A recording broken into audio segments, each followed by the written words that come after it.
Ok. Bueno, buenas noches nuevamente con todos. Vamos a empezar el tema de hoy. Vamos a ver lo que es Gaussian Discriminant Analysis. Y aquí vamos a aplicar varios de los conceptos que hemos visto en clases anteriores, ¿no? En especial lo que es Maximum Likelihood Estimation y probabilidades y todo eso. Ok, entonces el temario para el día de hoy es básicamente el siguiente. Vamos a ver lo que son modelos discriminativos, modelos generativos, distribuciones de probabilidad. Y una vez que tengamos la base, que es ese conocimiento, vamos a entrar en lo que es Gaussian Discriminant Analysis. Y dentro de Gaussian Discriminant Analysis tenemos dos subtipos. Uno es Linear Discriminant Analysis y el otro es Quadratic Discriminant Analysis. ¿Ok? Vamos a demostrar matemáticamente cómo usando un modelo generativo podemos derivar lo que es la función sigmoidea y cómo es, y también podemos derivar lo que es la función softmax. Entonces, empecemos. Empecemos con lo que son modelos discriminativos. ¿Qué es un modelo discriminativo? ¿Sí? Para ello vamos a hablar sobre lo que es clasificación binaria.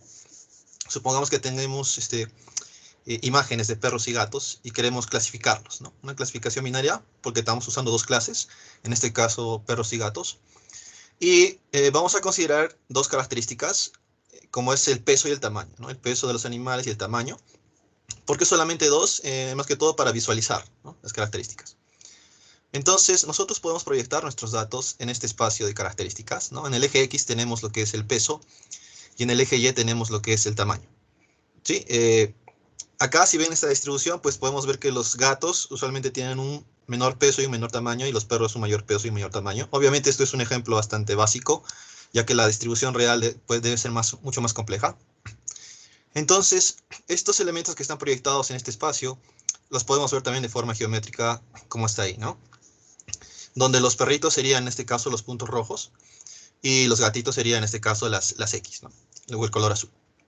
Entonces el objetivo en clasificación binaria es encontrar un límite de decisión, como el que vemos ahí, que me permite justamente particionar el espacio y poder clasificar, ¿no? Dividir justamente en dos clases, en este caso perritos y gatitos, rojos o azules, como mejor quieran verlo.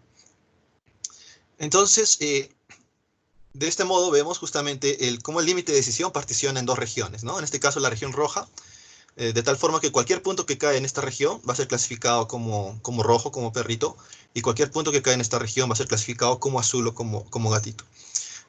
Lo que hace un modelo discriminativo es centrarse en hallar el mejor límite de decisión. ¿Ok? Entonces el objetivo del discriminativo va a ser siempre tratar de buscar cuál es la mejor, en este caso, recta que separa ambos espacios. ¿Cómo podemos hallar esa línea o recta, ¿no? Lo que hemos aprendido hasta ahora es, hemos visto lo que es regresión lineal, por ejemplo, ¿no? En regresión lineal, justamente queremos hallar una línea o recta que se ajuste a los datos, ¿no? En este caso, este ejemplo usa una característica nomás, una dimensión, ¿sí? Y la salida, ¿no? Está dada por Y, en este caso, el eje Y. Por ejemplo, si quieren predecir el precio de casas, el eje X podría ser, por ejemplo, el tamaño de la casa y Y sería el precio de la casa, ¿no? Es una variable continua. Y acá tenemos algunos puntos, entonces el objetivo de regresión lineal es ajustar esta línea justamente sobre esos datos, ¿no? Y esta línea está definida pues por algunos parámetros, ¿no? En este caso tenemos esta ecuación de la línea recta, que es B, que es el intercepto con el eje Y, ¿no? O la intersección con el eje y M es la pendiente, ¿no? La pendiente de esta recta. Entonces, si yo cambio los valores de B y M, voy a tener diferentes rectas, ¿no? Diferentes rectas con diferentes pendientes, con diferentes intersecciones en el eje Y. Por tanto, estos son los parámetros de esta recta. ¿Sí? Nosotros lo hemos visto de forma más general algo con W, ¿no es cierto? Entonces, W0 sería como que la intersección con el eje y W1 sería como la pendiente en este caso, ¿no? Y acá tenemos simplemente una característica. Entonces, de esta forma nosotros podemos definir esta línea recta en el caso de regresión. ¿Y será que podemos usar esa misma ecuación aquí en clasificación para encontrar este límite de decisión? Pues vamos a poder usar la misma ecuación, pero no va a significar lo mismo, ¿sí? Porque si se dan cuenta, en el eje Y no es, en este caso, un valor a predecir, ¿no? Por ejemplo, en regresión era justamente el valor que quería predecir, como es el precio de una casa, que es un valor continuo. En este caso, el eje Y va a ser otra característica, ¿no? Porque acá tengo la característica peso y la característica tamaño. Por lo tanto, aquí en esta ecuación, este Y no va a ser la variable objetivo, sino va a ser otra característica. Y si es otra característica, va a tener también su propio parámetro. ¿Ya? Entonces, el peso va a ser como la característica x1 y el tamaño va a ser como la característica x2. Cada uno tiene sus propios parámetros. Si reordenamos un poco esta ecuación, vamos a tener algo como esto, donde tenemos W0 más W1 por x1 más W2 por x2 igual a 0. Sí, y si vemos esto, este es básicamente el producto punto entre un vector W y un vector X, ¿no? Y el producto punto o producto interno puede ser también definido de esta forma, ¿no? W transpuesta X. Ok, entonces esta línea recta en dos dimensiones está dada por esta ecuación, W transpuesta X igual a 0. Sí, y esta ecuación en general, W transpuesta X igual a 0, no solamente se comporta para dos dimensiones, ¿no? También puede trabajar para tres o más dimensiones. En dos dimensiones, esta ecuación definiría la recta o línea, y en tres dimensiones esta ecuación definiría lo que es un plano, ¿no? Que separa el espacio en dos partes, y en más dimensiones esta ecuación definiría lo que es un hiperplano. Entonces es una generalización. ¿Okay? Entonces, ¿cómo podemos hacer clasificación usando solamente esta ecuación que vemos aquí, ¿no? Este WT x igual a 0. Pues lo que podemos hacer es que todos los valores que están aquí en la región roja van a ser aquellos que tengan un W transpuesta X mayor a 0. ¿Sí? Todos los que estén en este lado azul van a ser los que tengan un W transpuesta X menor a 0.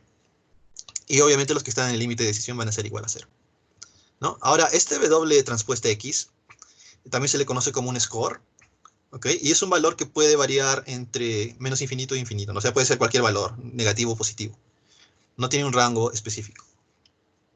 Entonces, a modo de ejemplo, si tenemos estos 4 puntos ahí, que ven ahí, ¿no? Me gustaría clasificarlos. Entonces, lo que tenemos que hacer es justamente hallar este W. Y una vez que tenemos el W, simplemente calcular esa ecuación para cada uno de esos puntos, ¿no? Algo como esto. W transpuesta X igual a 10, W transpuesta X igual a 12. Y acá tenemos negativos, ¿no? ¿Y cómo los clasificamos? Pues simplemente veríamos aquí, en este caso, el signo, ¿no? Como estos son positivos, los vamos a clasificar como rojos. Como estos son negativos, los vamos a clasificar como azules. ¿Sí? O también poner la etiqueta de 1 y 0 en este caso. Entonces, de esta forma yo tendría un clasificador lineal bastante sencillo, bastante simple. ¿Sí? Y si tengo más puntos, pues todos esos puntos van a tener justamente una etiqueta de 1, etiqueta de 0. Sí, el problema con este modelo, que es bastante sencillo, es que si se dan cuenta, todos los puntos tienen como que la misma relevancia, la misma importancia. Los puntos que estén cerca del límite de decisión tienen 1. Los puntos que estén lejos van a tener también la etiqueta 1, ¿no? Y aquí también los azules, ¿no? Si están cerca o alejados tienen justamente ese assignment de 0 o 1. Sin embargo, es mucho mejor agregar un poco de incertidumbre, agregar en este caso lo que son probabilidades, ¿no? Tener valores de probabilidades en lugar de tener valores así estrictamente fijos. ¿Por qué? Porque en este caso,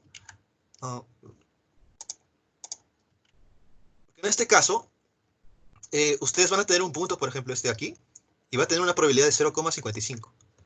¿Sí? Entonces, esto me está indicando que este punto está bastante cercano a lo que es el límite de decisión. En el límite de decisión vamos a tener una probabilidad de 0,5.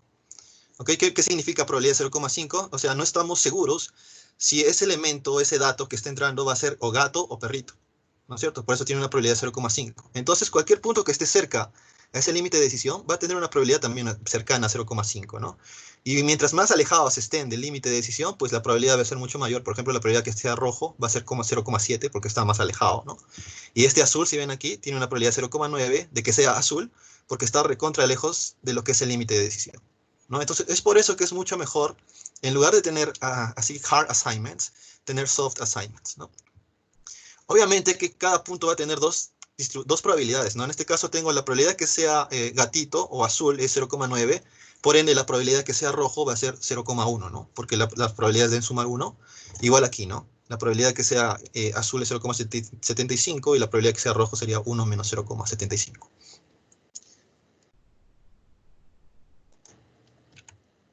Entonces, en un modelo discriminativo, como les indicaba anteriormente, nos interesa justamente el límite de decisión. Y en este caso, estamos interesados en lo que es calcular probabilidades, ¿no es cierto? Y estas probabilidades van a estar dadas por esta probabilidad condicional, que es P de Y dado X. ¿Okay? ¿Qué significa esta probabilidad? Es que dado un elemento, dado una muestra X, me gustaría saber cuál es la probabilidad con respecto a las clases que tengan, ¿no? En este caso son dos clases. Entonces sería cuál es la probabilidad de que pertenezca a la clase 1 o a la clase 0 o la clase que es perrito o gatito, ¿no? Por ejemplo, tengo esta imagen aquí de este perrito ¿sí? Y lo que buscaría en este caso con un modelo discriminativo sería directamente hallar esta probabilidad condicional, ¿no? ¿Cuál es la probabilidad de que de esta imagen X, ¿no? sea un perro? ¿Cuál es la probabilidad de que esta imagen X sea un gato? En este caso, en este ejemplo, por ejemplo, le estoy poniendo 0,9 de que sea un perro, 0,1 de que sea un gato, y al final deben sumar 1, ¿no?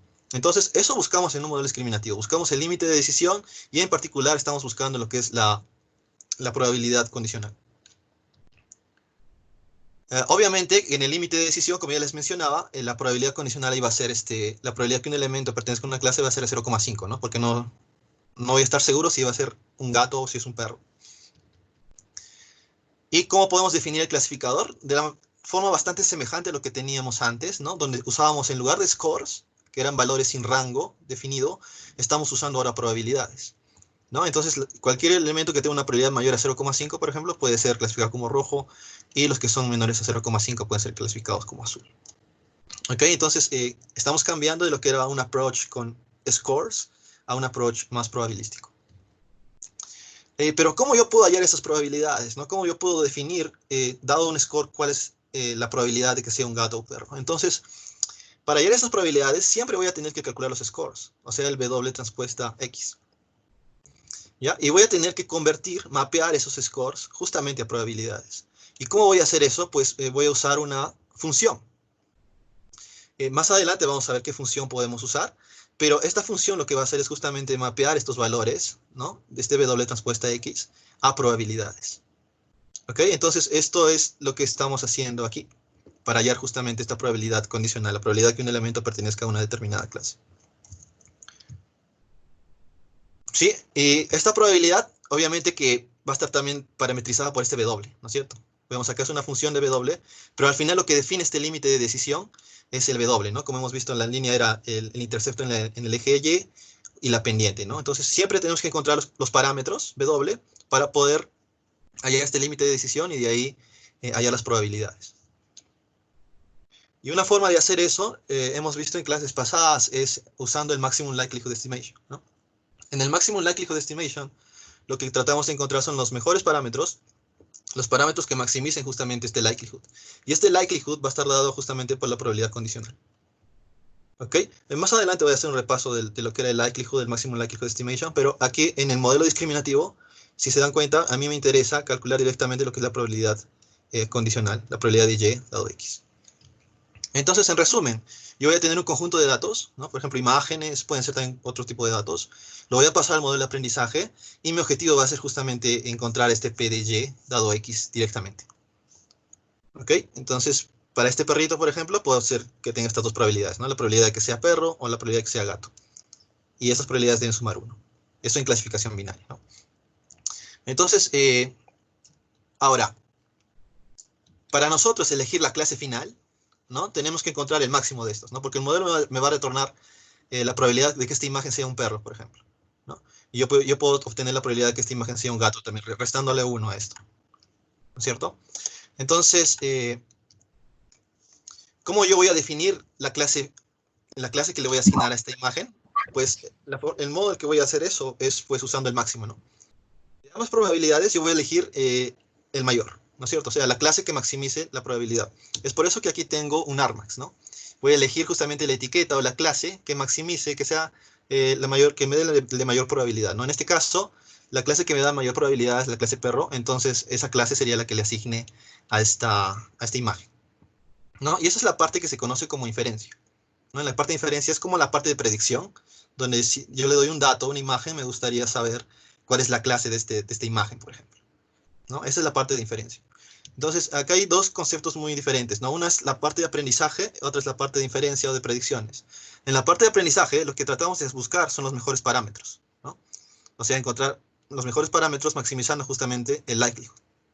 Esa es la parte de aprendizaje, ¿no? Como la parte de entrenamiento, si quieren llamarlo así. Y en la parte de inferencia lo que me interesa es entonces la predicción, ¿no? Dado un nuevo dato, ¿cuál es la clase a la que le vamos a asignar, ¿no? ¿Qué clase le vamos a asignar a ese dato? Y ese está dado justamente por el argmax de Y, en este caso de la condicional. ¿Ok? Son dos cosas diferentes y no hay que confundirlas, ¿no? Acá estamos hallando los parámetros del modelo y acá estamos usando ya los parámetros para hacer predicciones. Entonces, eso es un modelo discriminativo. En el modelo discriminativo lo que me interesa es hallar justamente esa probabilidad de y dado x. Ahora veamos qué es un modelo generativo. En un modelo generativo también vamos a trabajar con la misma distribución de los datos, ¿sí? Pero lo que me interesa a mí en un modelo generativo es tratar de encontrar una distribución de probabilidad para cada clase, en este caso. Algo como esto, ¿sí? Entonces yo tengo unos datos y voy a tratar de encontrar distribuciones de probabilidad que se ajusten a esos datos, ¿no? A partir de esos datos. Entonces el objetivo en un modelo generativo no es encontrar un límite de decisión como el que teníamos en el discriminativo, sino es tratar de encontrar estas distribuciones de probabilidad, en este caso para cada clase. ¿Ok? Y una vez que encontremos esas distribuciones de probabilidad, van a ver que podemos usar esos cálculos que hemos hecho para encontrar también este límite de decisión. Pero este límite de decisión no es el objetivo principal del modelo generativo. ¿Ok? Ahora, ¿por qué se le llama modelo generativo? Porque una vez que ustedes han estimado estas distribuciones de probabilidad, ustedes pueden muestrear de la distribución de probabilidad. Por ejemplo, yo puedo muestrear este punto de aquí y generar nuevos datos. ¿Sí? Si esta distribución de probabilidad era de gatos y yo aprendí esa distribución de probabilidad, puedo muestrear a partir de esa distribución y generar nuevas imágenes de gatos, por ejemplo, ¿no? Igual de la otra distribución yo puedo muestrear y generar nuevas imágenes de perritos. Por eso se le llama modelo generativo. ¿Ya? Y estos modelos hoy en día son bastante usados, ¿no? Por ejemplo, si se han visto cosas de redes neuronales, habrán visto los modelos adversarios generativos o los variational autoencoders, que son justamente modelos que estiman esta probabilidad, esta densidad de probabilidad, ¿no? O sea, estas probabilidades de distribución a partir de los datos, pero lo hacen de manera no supervisada. Acá vamos a ver un modelo que de manera supervisada, ¿ya? Pero el objetivo es ese, encontrar esta distribución de los datos de tal forma que después nosotros podamos muestrear y generar nuevos elementos. Entonces, ¿cómo podemos hallar estas distribuciones, no? Supongamos que estas distribuciones son distribuciones gaussianas, ¿sí? Si son gaussianas, entonces una distribución gaussiana está parametrizada por lo que es la media y la varianza, ¿no? Entonces, si esta es una gaussiana, esta va a tener una media y una varianza. Y si esta es otra gaussiana, esto va a tener una media y su propia varianza, ¿no? Entonces, al igual que en el discriminativo teníamos parámetros W, ¿se acuerdan? Que definía en este caso una recta que era el intercepto con el eje y lo que era la pendiente. En el caso de estas distribuciones tenemos otros parámetros, ¿no? Como es la media y la varianza en el caso de una distribución gaussiana. Entonces también tenemos, nuestro objetivo también va a ser hallar estos parámetros, al igual que lo que hacíamos en el discriminativo. ¿Ok? Y estas distribuciones lo que me están dando va a ser este likelihood de aquí, probabilidad de x dado y. ¿Qué significa? Que dado una clase, por ejemplo perrito, me gustaría saber cuál es la distribución de probabilidad a partir de los datos, justamente que pertenecen a la clase perrito, ¿no? O los que son de la clase gatito, cuál es justamente la distribución de probabilidad que podemos ajustar en los datos que tienen como etiqueta lo que es gatito. Entonces, en un modelo generativo estamos justamente calculando ya no el P de y dado x, sino en este caso el P de x dado y. ¿Ok? Y adicionalmente también vamos a necesitar lo que es el prior, ¿no? La probabilidad a priori. Entonces, combinando ambos en un modelo generativo, lo que en realidad vamos a hallar es justamente la probabilidad conjunta, la probabilidad de x, y. Y esa es la gran diferencia entre un modelo generativo y un modelo discriminativo. En un modelo discriminativo, justamente tratamos de ver lo que es la condicional y aquí la conjunta, ¿no?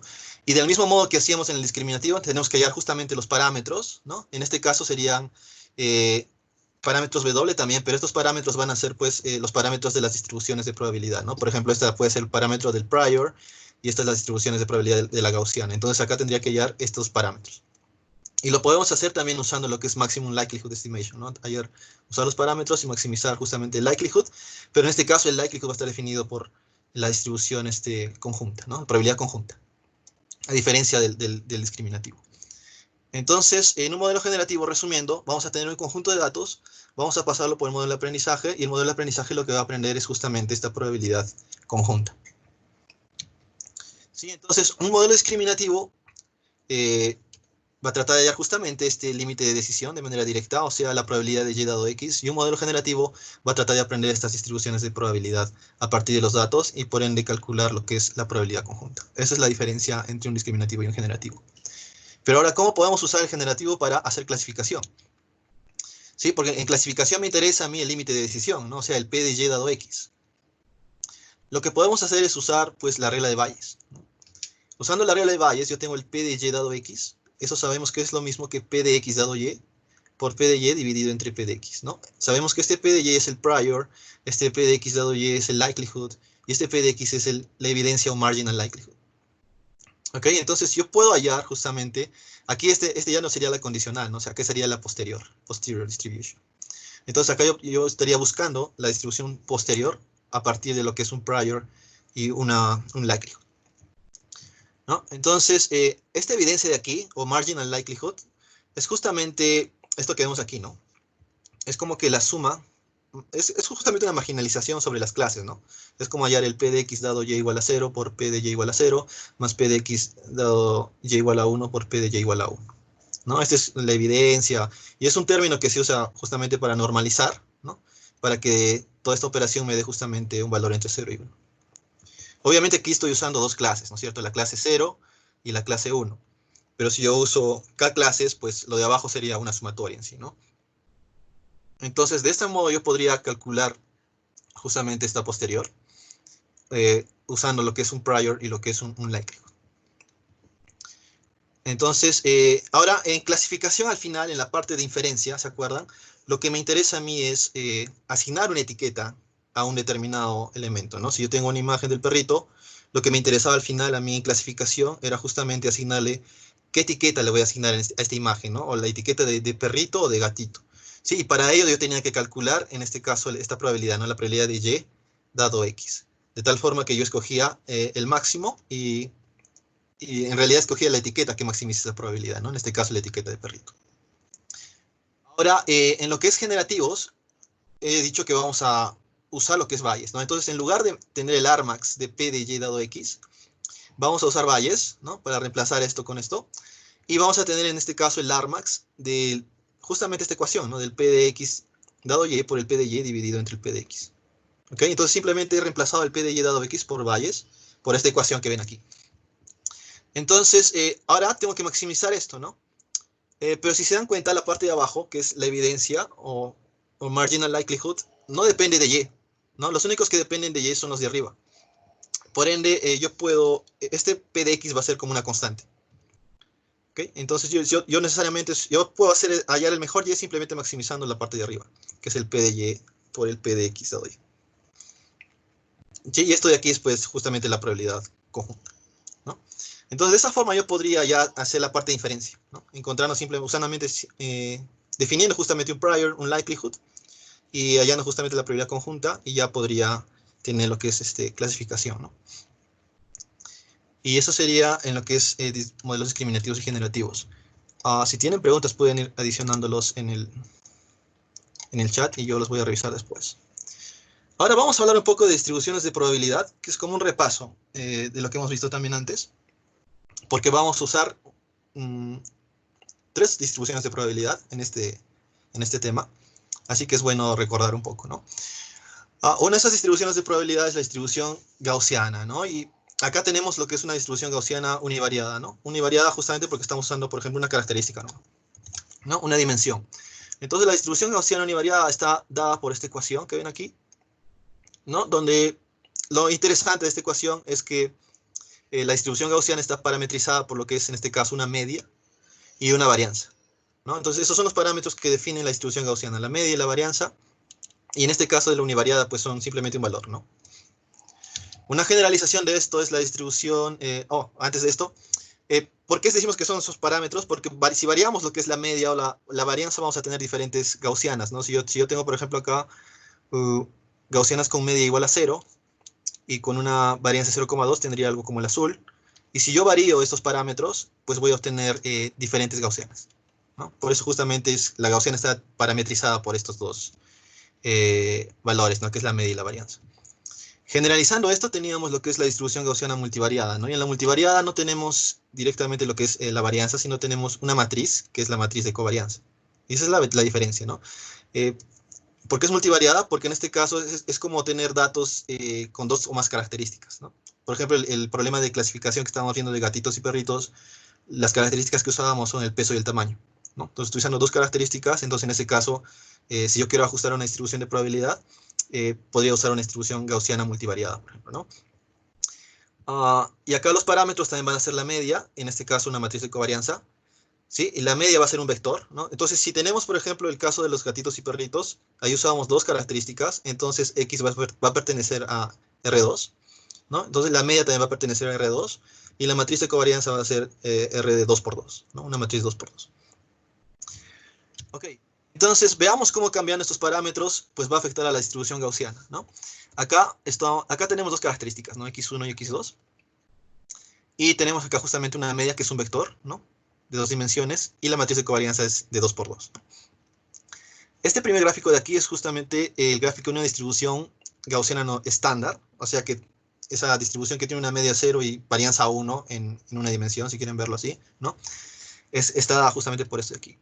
Estos mapas de calor que ven aquí son básicamente una observación de esta distribución, pero desde, imagínense que la están viendo desde arriba, ¿no? Y van a obtener esto de aquí. Ok, esta distribución también se le conoce como gaussiana isotrópica. En varios papers van a leerlo como gaussiana isotrópica, que es básicamente esta distribución de media 0 con matriz de covarianza, con varianza 1, ¿no? Uh, Ahora, si yo le cambio la covarianza, ¿no? Acá tiene covarianza, bueno, en lugar acá tiene varianza en sí, ¿no? No tiene covarianza. La covarianza está dada justamente por los otros ejes. Acá tendría lo que es solamente varianza. Acá tenemos una varianza de 1, 1 en ambos ejes, ¿no? X1 y X2. Entonces tenemos justamente esta distribución normal. Yo puedo reducir la varianza y tendría algo como esto, ¿no? Yo puedo aumentar la varianza y tendría algo como esto, ¿sí? Yo puedo tener también diferentes valores, ¿no? La varianza para el eje, para la característica X1 va a ser esta, para la característica X2 va a ser esta, entonces en este caso tendría algo como esto. O puede ser 2, 1, por ejemplo, y tendría algo como esto, ¿no? Entonces estamos viendo que a medida que yo varíe los valores de la matriz de covarianza, estamos obteniendo diferentes formas de las gaussianas, ¿no? Acá hay otros ejemplos. Y acá estamos ya incluyendo lo que es la covarianza en sí, ¿no? En los ejemplos anteriores, acá la covarianza era 0. Simplemente, la diagonal es la varianza, ¿ok? La diagonal es la varianza. Entonces, los otros valores serían la covarianza. En este caso era 0, ¿no? Pero acá sí estamos agregando la covarianza. Por ejemplo, cuando tienen valores positivos, la covarianza va a estar así, ¿no? De esta forma. Esto es una covarianza positiva, ¿no? Algo también a mencionar es que esta matriz es simétrica, ¿no? Y si tenemos una covarianza negativa, pues el gráfico de la distribución gaussiana va a ser algo como esto, ¿no? Ahora, si yo cambio lo que es la media, ¿no? La media va a ser como un desplazamiento. Entonces, antes tenía la media en 0,0, estaba ahí. Ahora tengo acá 0,5, entonces lo estamos subiendo un poquito, ¿no? O acá estamos cambiando también el valor y estamos moviendo. Entonces, la media se usa para desplazar lo que es la gaussiana, y la matriz de covarianza se usa como que para darle esa forma, ¿no? Si va a ser delgadito, si va a ser muy, muy, muy gruesa, algo así, ¿no? Entonces, con esos dos parámetros nosotros podemos definir diferentes formas de gaussianas, ¿no? Ya sea diagonal, que esté apuntando a la izquierda, a la derecha, o que esté así centrada y todo ello. Entonces, justamente esos son los parámetros que, cambiando esos parámetros, vamos a obtener diferentes gaussianas, y esos son los parámetros que voy a tener que calcular más adelante. Ok, entonces, eso es una distribución gaussiana. Otra distribución que vamos a usar es la distribución de Bernoulli. En la distribución de Bernoulli se da más que todo, es una distribución discreta, ¿no? La gaussiana era continua, para valores continuos. Aquí es una distribución para valores discretos, ¿no? Un ejemplo clásico de esto es el hecho de lanzar una moneda, ¿no? Ustedes lanzan una moneda y aquí tienen justamente dos valores, ¿no? O cara o sello, ¿sí? Entonces pueden obtener la probabilidad de que salga cara o la probabilidad de que salga sello. Entonces ustedes pueden modelar ese evento, ¿no? Usando justamente lo que es la distribución de Bernoulli. En este caso, el 1 puede ser cara, por ejemplo, el 0 puede ser sello, y para cada uno yo puedo tener diferentes probabilidades, ¿no? Entonces, por ejemplo, si tengo cara, me podría dar una probabilidad, que en este caso lo estoy definiendo como phi, y si da sello, pues sería la probabilidad 1 menos phi, ¿no? Porque al final estas probabilidades deben sumar 1. Entonces, esto se usa bastante en lo que es clasificación binaria, ¿no? Porque en clasificación binaria yo tengo dos clases. O va a ser, por ejemplo, perrito, o va a ser gatito. Entonces, 1 puede ser en este caso perrito, y 0 puede ser gatito. Entonces, yo puedo obtener la probabilidad de que el modelo me vuelva a que sea perrito, puede ser 0,8. Por ende, la probabilidad de que sea gatito va a ser 1 menos 0,8, que es 0,2, ¿no? Y esa probabilidad justamente está definida por este phi. Y este phi es justamente el parámetro, ¿no?, de esta distribución de Bernoulli. ¿Ok? Ahora nosotros podemos unir estas dos condiciones en una sola ecuación, como vemos aquí. ¿Sí? Porque si yo quiero, si y es igual a 1, a mí me interesa solamente phi, ¿no? Entonces, si ustedes ponen aquí y igual a 1, van a tener el phi, ¿no? Y si tienen acá igual a 1, acá van a tener 0, por ende, simplemente me va a devolver este, ¿no? Y para un y igual a 0, esto va a ser como el phi a la 0, o sea, esto va a ser 1, y acá va a ser 1 menos 0, va a ser 1, entonces voy a obtener esto, ¿no? Entonces, es lo mismo que estas dos condiciones de aquí, pero unidas en una sola ecuación. Esto es algo muy importante que quiero que tengan en cuenta, porque más adelante, cuando yo voy a formar el likelihood para el problema de linear discriminant analysis, vamos a usar justamente una forma como esta, donde voy a elevar el primer término a la y el segundo término a la 1 menos y. Pero lo que quiero que se den cuenta es que lo que estamos haciendo aquí en esta ecuación es básicamente estas condiciones, ¿no? Si y es igual a 1, voy a obtener el phi. Si y es igual a 0, voy a obtener el 1 menos phi. Esa es la distribución de Bernoulli. Una forma más general se le conoce como la distribución categórica o de multinulí. En este caso tenemos no solo dos valores, ¿no? Sino tenemos más valores. Y esto se usa bastante en lo que es clasificación multiclase, ¿no? Porque en multiclase tenemos varias clases. Por ejemplo, ya no solamente quiero clasificar si es un gato o perro, sino también si es un caballo, si es un conejo. Entonces, en ese caso, cada una de esas clases va a tener asociada una probabilidad, ¿no es cierto? La probabilidad de que sea gato, la probabilidad de que sea perro, la probabilidad de que sea caballo, que sea conejo. Al final, esas probabilidades deben sumar 1, ¿no? Por eso tenemos esta condición aquí. ¿Ok? Entonces, esta es una forma general, ¿no? Antes teníamos simplemente el producto de este phi a la y por 1 menos phi a la 1 menos y. Aquí simplemente voy a tener una productoria ya para todas las clases, ¿no? Y este phi sería en este caso el parámetro, esa probabilidad, ¿no? La probabilidad de que pertenezca a la clase gatito, a la clase perrito y todo eso. Entonces, esta distribución categórica o de multinulí va a estar justamente parametrizada por este pi, y este pi va a ser justamente una probabilidad, ¿no? Entre 0 y 1. A ver. Lo explicas muy parecido al curso de Andrew Ng. Se modifica esa distribución de Bernoulli para la cross entropy, ¿verdad? La Bernoulli se usa para lo que es binary cross entropy loss, ¿no? La entropía cruzada binaria, que es justamente como les decía en clasificación binaria. Y usamos esta categórica para derivar lo que es ya la cross entropy loss, que esa sí es ya para más clases, ¿no? Porque en cross entropy loss tenemos dos tipos de loss, ¿no? La entropía cruzada, que es justamente para K clases, y la entropía cruzada binaria, que es para dos clases, ¿no? Y en la entropía cruzada binaria usamos la distribución de Bernoulli, y en esta en la entropía cruzada usamos lo que es la categórica. Listo, entonces estas son las distribuciones que quiero que tengan en cuenta y que vamos a considerar más adelante en la parte de matemática. ¿Ya? Si tienen preguntas al respecto, sería bueno que las hagan ahora porque después vamos a entrar de lleno asumiendo que ya tienen conocimiento sobre esto.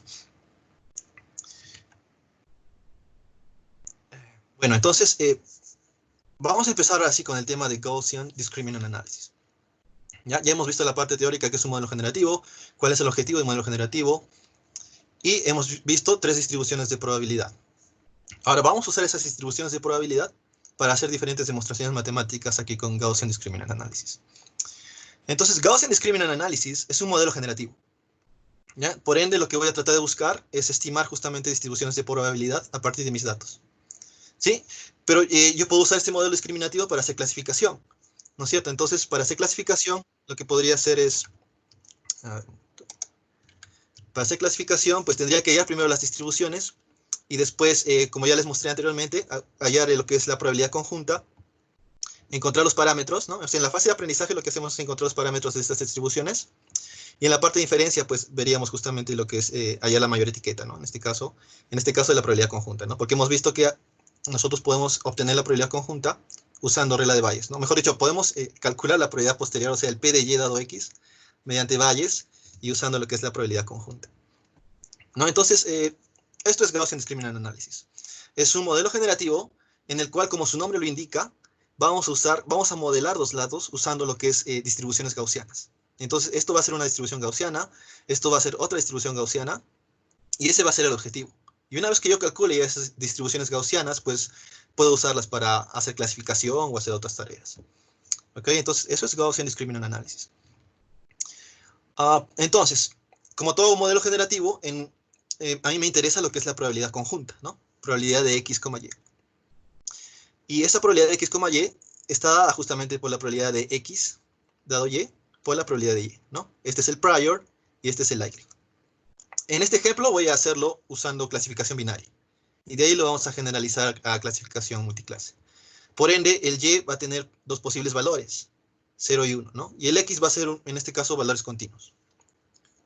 ¿Ya? Entonces, mi objetivo es encontrar esta probabilidad conjunta. Pero nosotros sabemos que esta conjunta está dada por este likelihood y este prior. Entonces, mi objetivo va a ser asignar, ¿no? Definir qué distribución de probabilidad voy a usar en el prior y qué distribución de probabilidad voy a usar en el likelihood. ¿Ok? Ese es el objetivo aquí. Cuando ustedes modelen estos modelos generativos, tienen que definir justamente estas distribuciones, ¿no? ¿Qué distribución voy a usar para el prior? ¿Qué distribución voy a usar para el likelihood? Ahora, acá hemos dicho que vamos a hacer clasificación binaria. Entonces, el y tiene dos posibles valores, o 0 o 1. Por lo tanto, ¿qué distribución de probabilidad yo puedo usar? Pues puedo usar la distribución de Bernoulli, ¿no? Porque en la distribución de Bernoulli justamente tenía, se ajustaba justamente cuando tenía dos valores, ¿no? O cara o sello, por ejemplo. Entonces, este P de Y, yo lo voy a modelar usando la distribución de Bernoulli. ¿Ok? Porque estoy haciendo el ejemplo con clasificación binaria. Y el P de X dado Y, pues el X es un valor continuo. Entonces, yo voy a usar aquí una distribución gaussiana, ¿no? Entonces, este likelihood va a ser gaussiana y este prior va a ser Bernoulli. Y nosotros sabemos que Bernoulli está dada por esta ecuación, que ya la hemos visto, ¿cierto? En el caso de la gaussiana, voy a tener dos likelihoods, ¿no? Uno, para el caso de la clase 0, o sea, voy a tratar de modelar esto de aquí, a ver, con una gaussiana, ¿no? Este caso sería el y igual a 1, y este de aquí sería como el y igual a 0. Entonces voy a tener dos gaussianas, ¿no? Entonces, estas dos gaussianas las estoy definiendo aquí. La gaussiana, para la clase 0, va a ser justamente la ecuación de la gaussiana que hemos visto anteriormente también.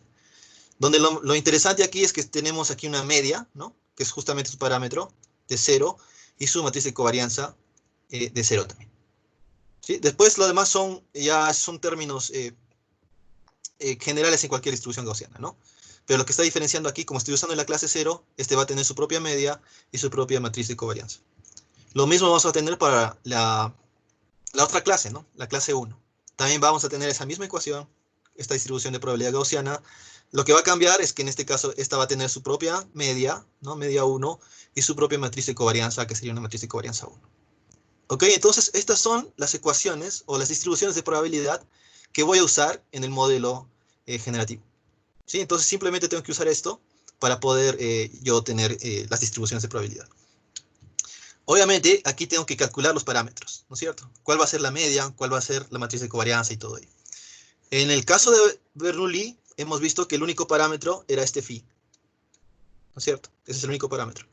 En el caso de la gaussiana tenemos dos parámetros, ¿no? La media y la matriz de covarianza. Entonces, este que es una gaussiana tiene su propia media y tiene su propia matriz de covarianza. Y esta que es otra gaussiana, para la otra clase, tiene su propia media y tiene su propia varianza. Entonces, en general, aquí tendríamos 5 parámetros, ¿no? En el caso de clasificación binaria.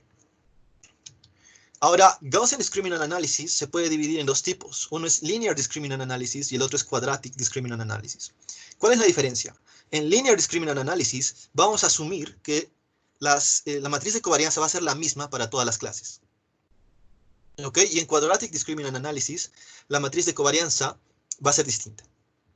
Entonces, esa es la diferencia entre Linear Discriminant Analysis y Quadratic Discriminant Analysis. Lo que les voy a mostrar ahora es el Linear Discriminant Analysis.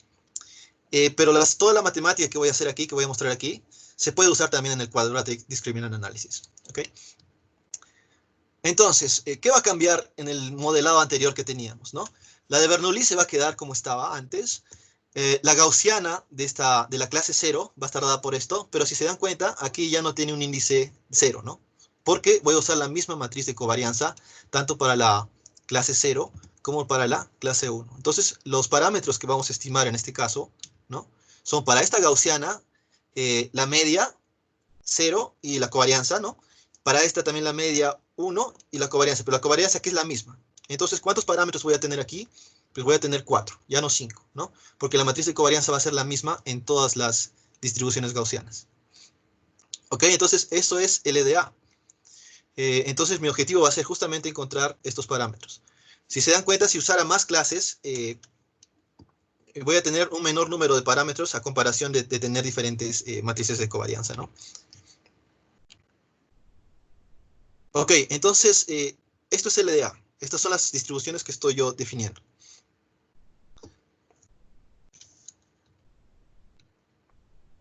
Ok, a ver, si no sé si tienen una pregunta hasta ahora. Por el momento parece que no. Ya.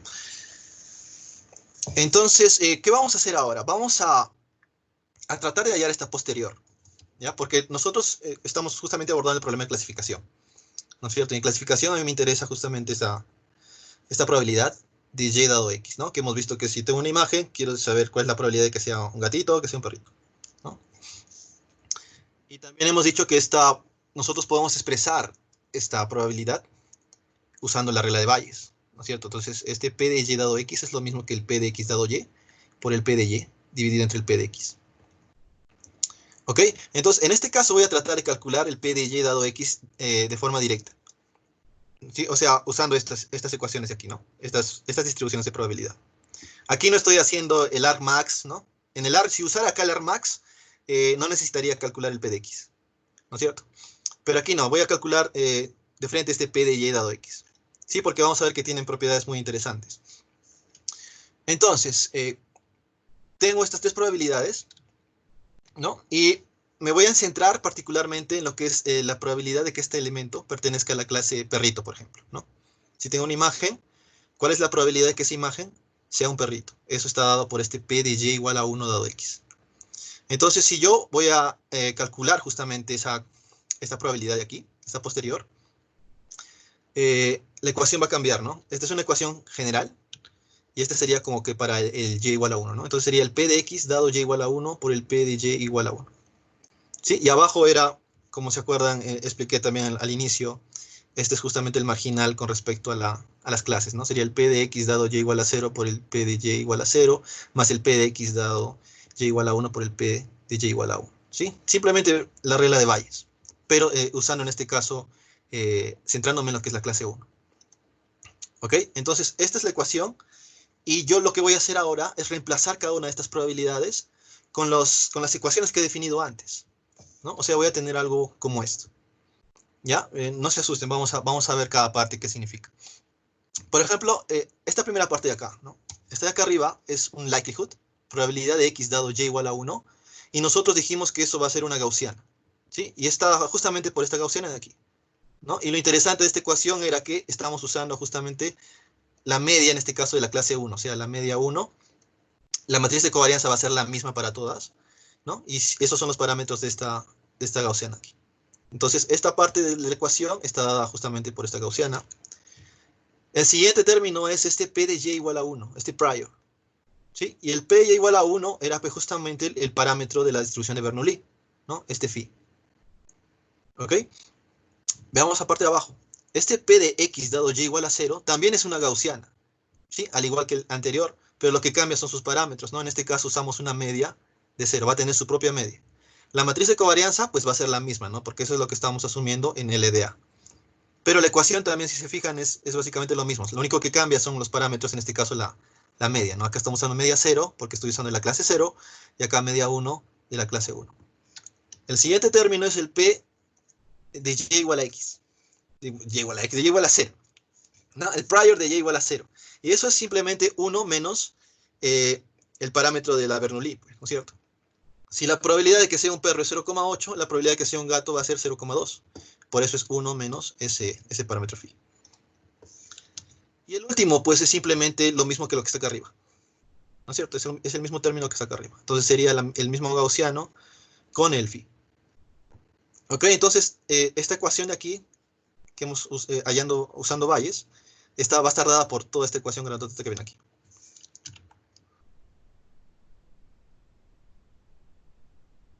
Ok, ahora vamos a analizar esta ecuación grandota. Vamos a tratar de reducirla para encontrar cosas interesantes. La primera cosa que pueden ver aquí es que estos términos que están aquí entre rectangulito son lo mismo, ¿no es cierto? Y son lo mismo justamente porque la matriz de covarianza es la misma en ambas clases. Por tanto, yo puedo eliminarlos. Y me quedaría algo como este. ¿Sí? Ahora, aquí yo tengo lo que son exponencial y un término acá adentro, ¿no? Exponencial, un término acá adentro, exponencial, un término acá adentro. Vamos a analizar qué podemos hacer con ese exponencial. ¿Ya? Entonces acá tenemos la exponencial. Lo que voy a hacer es trabajar con esta parte de acá adentro. ¿sí? Vamos a reducir un poco más. Vamos a trabajar con esta parte de acá adentro que ven aquí. Esto de aquí. ¿Sí? Y luego de ahí vamos a volver a esta ecuación, ¿ya? Entonces vamos a trabajar con esto de aquí. ¿Sí? Que es la parte interna de esta ecuación de aquí.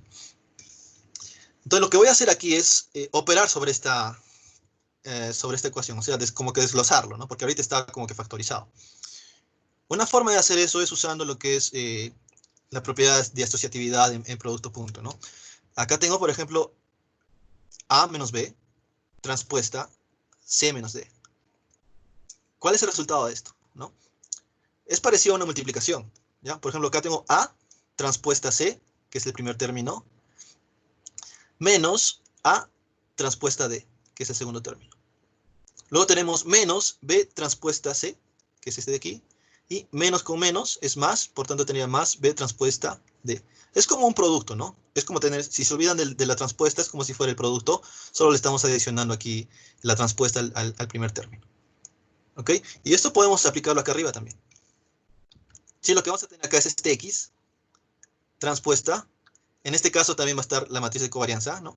Y por este X. Y ese término va a ser aquí. ¿No es cierto? Entonces, X transpuesta matriz de covarianza inversa, X, el primer término.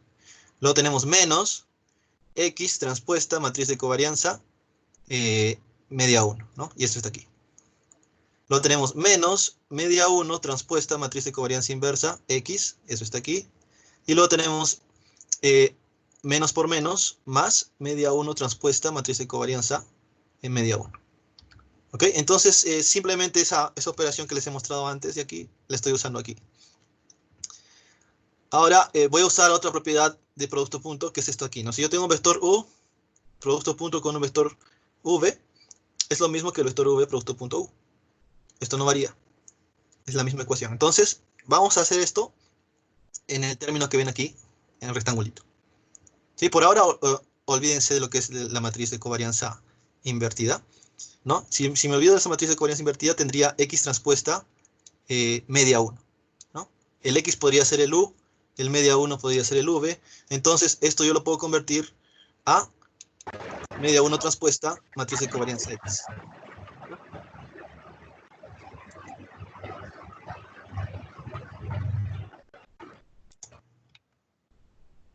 ¿Sí? Entonces estoy usando simplemente esta propiedad de producto punto, ¿no? Que el producto punto entre U y V es lo mismo que V y U. Para cambiar esto de aquí. Nada más. Ahora veamos estos dos términos de aquí. Estos dos términos de aquí son el mismo. Por tanto, yo puedo agruparlos, ¿no? Tendría algo como esto. ¿Sí? Entonces, estoy reduciendo esta ecuación de aquí a algo como esto de aquí. Nada más. Entonces, esto es lo que voy a reemplazar ahora en el exponencial que tenía antes, ¿no? Acá tenía el exponencial de menos un medio de toda esta ecuación de aquí. Pero ahora ya hemos visto que esta ecuación de aquí la podemos expresar de esta forma. Entonces, esa es la forma que voy a usar aquí.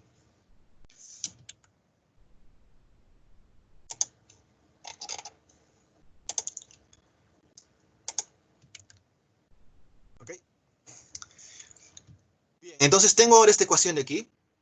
Lo que voy a hacer ahora es multiplicar el menos un medio a cada uno de estos términos. ¿Ya?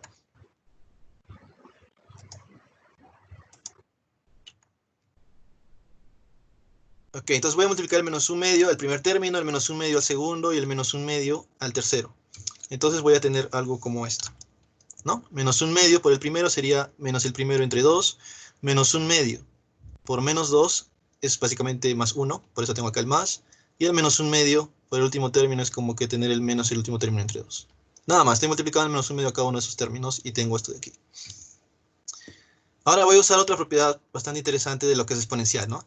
El exponencial de a más b es lo mismo que el exponencial de a por el exponencial de b, ¿no? Entonces, yo voy a asumir que esta parte de aquí es el a y toda esta parte de aquí es el b. ¿Ok? Entonces tengo la suma, ¿no? Esta suma más toda esta parte de aquí.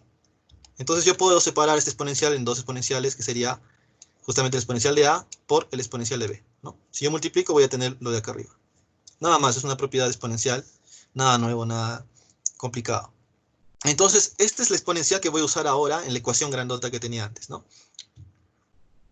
Esta es la ecuación que tenía antes, ¿no? Tenía que tres exponenciales, ¿no? Un exponencial justamente de la clase 1, de la clase 2 y de la clase 1. Entonces, lo que va a cambiar nomás aquí son los parámetros, ¿no? O sea, la media. Acá estoy con 1, pero yo puedo ponerle 0 y normal. Entonces, vamos a tener algo como esto. ¿Sí? Entonces, estas exponenciales lo estoy cambiando con estos términos que van aquí. ¿Ya? Entonces, aquí está. El primer exponencial es justamente el producto de dos exponenciales, el otro también es el producto de 2, y el otro también es el producto de 2. ¿Ya? Ahora, ¿qué ven aquí? Estos tres términos de aquí son lo mismo, ¿no? Y justamente eso es porque la matriz de covarianza es la misma. Entonces, también se pueden eliminar. Y me quedaría algo como esto. Algo más simplificado. ¿Ya? Ahora lo que voy a hacer es que a estos términos les voy a cambiar de nombre para hacerlo más simple. A lo de acá arriba le voy a llamar a lo de acá abajo le voy a llamar B, y a este es A también, ¿no? Porque es el mismo. Entonces tendría algo como esto, A entre B más A. Lo que voy a hacer ahora es dividir el numerador y el denominador por el numerador. O sea, algo como esto. A entre B más A, entre A. Al final es lo mismo. Ahora, si opero sobre esto, ¿no? Yo tengo A entre A es 1. B entre A se va a quedar como B entre A, y voy a tener más A entre A, eso también es 1. Entonces voy a tener algo como esto. 1 entre B entre A más 1. ¿Ok? Entonces esto es lo que voy a usar en la ecuación que tenía antes. O sea, lo que estamos haciendo aquí, en esta grandota, es dividir cada parte por lo que es el numerador, ¿no es cierto? El numerador, y al final tengo justamente ese. 1 entre esta exponencial de 1 menos el phi, entre esta exponencial por el phi más 1. ¿Ok? Y ya saben cómo he llegado ahí usando el A entre B más A, ¿no? Simplemente dividiendo todo entre A. Ok, ahora tenemos esta ecuación aquí. Vamos a ver ahora a trabajar con esto de aquí, ¿no? ¿Qué es esto de aquí? ¿Cómo podemos reducirlo? Esto de aquí es exponencial de unos términos, ¿no? No se mareen con estos términos. Vean nomás la parte de afuera, por ejemplo, exponencial de unos términos por 1 menos phi, dividido entre exponencial de otros términos por el phi. Lo que voy a tratar de hacer ahora es introducir esto de aquí, este 1 menos phi dentro del exponencial, y este phi dentro del exponencial. ¿Cómo puedo hacer eso? Pues yo puedo definir, tengo la siguiente regla, ¿no? A es igual al exponencial del logaritmo de A, ¿no? Porque el exponencial y el logaritmo se van a ir y al final me queda A, ¿no es cierto? El exponencial del logaritmo de A es A. Por eso a puedo expresarlo de esta forma. Entonces yo voy a usar esta forma en estos dos términos de aquí, ¿ok? Exponencial del logaritmo de 1 menos phi y exponencial del logaritmo de phi. ¿Por qué estoy haciendo esto? Porque yo voy a insertar en este caso este logaritmo de 1 menos phi dentro de este exponencial, ¿no? Y este logaritmo de phi dentro de esto. Y se puede, sí se puede, ¿no? Porque ahora tengo el producto de un exponencial por otro exponencial, ¿no? Y ustedes saben que el producto de un exponencial, por ejemplo, el exponencial de A por el exponencial de B es lo mismo que el exponencial de A más B, ¿no es cierto? Entonces, este logaritmo de 1 menos phi va a entrar acá como un más logaritmo de 1 menos phi. Y este logaritmo de phi va a entrar como más logaritmo de phi, ¿no? Porque el producto de exponencial de A por el exponencial de B es lo mismo que el exponencial de A más B. Entonces, tendría algo como esto. ¿Ok? Nada más he insertado ese elemento acá dentro usando el logaritmo en este caso. Listo, ahora tengo acá otra propiedad, ¿no? Que el exponencial de A entre el exponencial de B es lo mismo que el exponencial de A menos B. Entonces lo que voy a hacer acá, el A es todo esto de acá, ¿no? Toda esta parte de aquí. El B es toda esta parte de aquí. Entonces simplemente voy a tener un exponencial donde voy a tener esto de aquí menos todo lo que está acá abajo. ¿Sí? Es justamente esta ecuación que ven aquí. Entonces vamos a tener esto de aquí, esta cosa grandota que ven aquí. ¿Ya? Lo que voy a hacer aquí es agrupar términos. Estos términos que ven ahí en rectangulito tienen el mismo x, ¿no? Yo voy a factorizar aquí el x. Y voy a tener algo como esto, ¿no? Estoy factorizando simplemente el x. Y acá tengo los términos que son ya, que han sido factorizados, ¿no? Lo demás lo voy a dejar como está, ¿ya? Lo demás está como estaba en el inicio. La única operación que hice aquí es factorizar el x en estos dos rectangulitos. Ahora, aquí lo que voy a hacer es ver estos logaritmos, ¿no? Acá tengo la diferencia entre el logaritmo. El logaritmo de a menos el logaritmo de b es lo mismo que el logaritmo de a entre el logaritmo de b, ¿no? Puedo tener algo como esto. O menos logaritmo de pi entre 1 menos pi. Nada más. Lo demás lo dejo como está, ¿ok? Lo demás lo dejo como está. No hago ningún cambio. Solamente estoy haciendo esto. Ahora tengo esta ecuación aquí. ¿Sí? Y esta ecuación tiene cosas muy interesantes. Esta parte de aquí va a ser una constante. ¿Por qué una constante? Este phi van a darse cuenta que simplemente se va a calcular mediante conteos el número de elementos con respecto a cada clase. Y va a ser una constante. Esta parte de aquí, ¿no? También va a ser una constante. ¿Por qué? Porque esta media de 0 es un vector, ¿no? Es un vector de d por 1, dependiendo del número de características, ¿no? En el gatito teníamos el peso y el tamaño, entonces acá era de 2 por 1. ¿Sí? La matriz de covarianza es una matriz de d por d, ¿no? Por ejemplo, de 2 por 2. Y acá tengo la media transpuesta. Entonces, si la media es d por 1, la transpuesta es 1 por d, ¿no?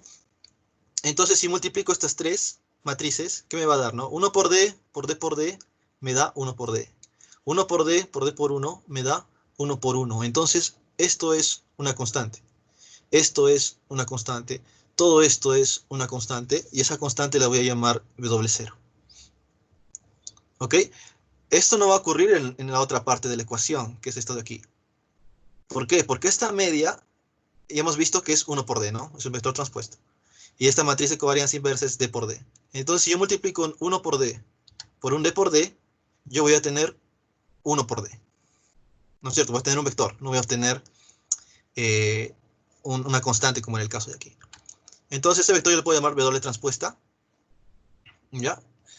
Y al final estoy reduciendo toda esta ecuación a algo como esto. Menos W transpuesta X menos W0.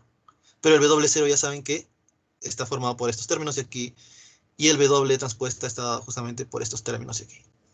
¿Ok? Entonces tendría acá lo que es una ecuación lineal. ¿No es cierto? Porque simplemente tenemos X y W.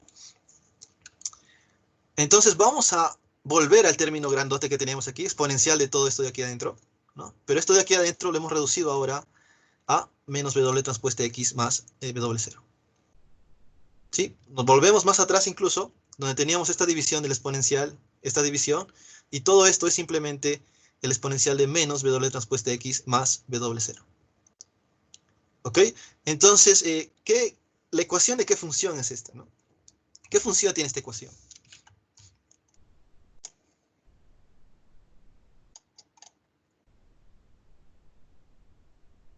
La función que tiene esta ecuación es la sigmoide, no softmax. Exacto.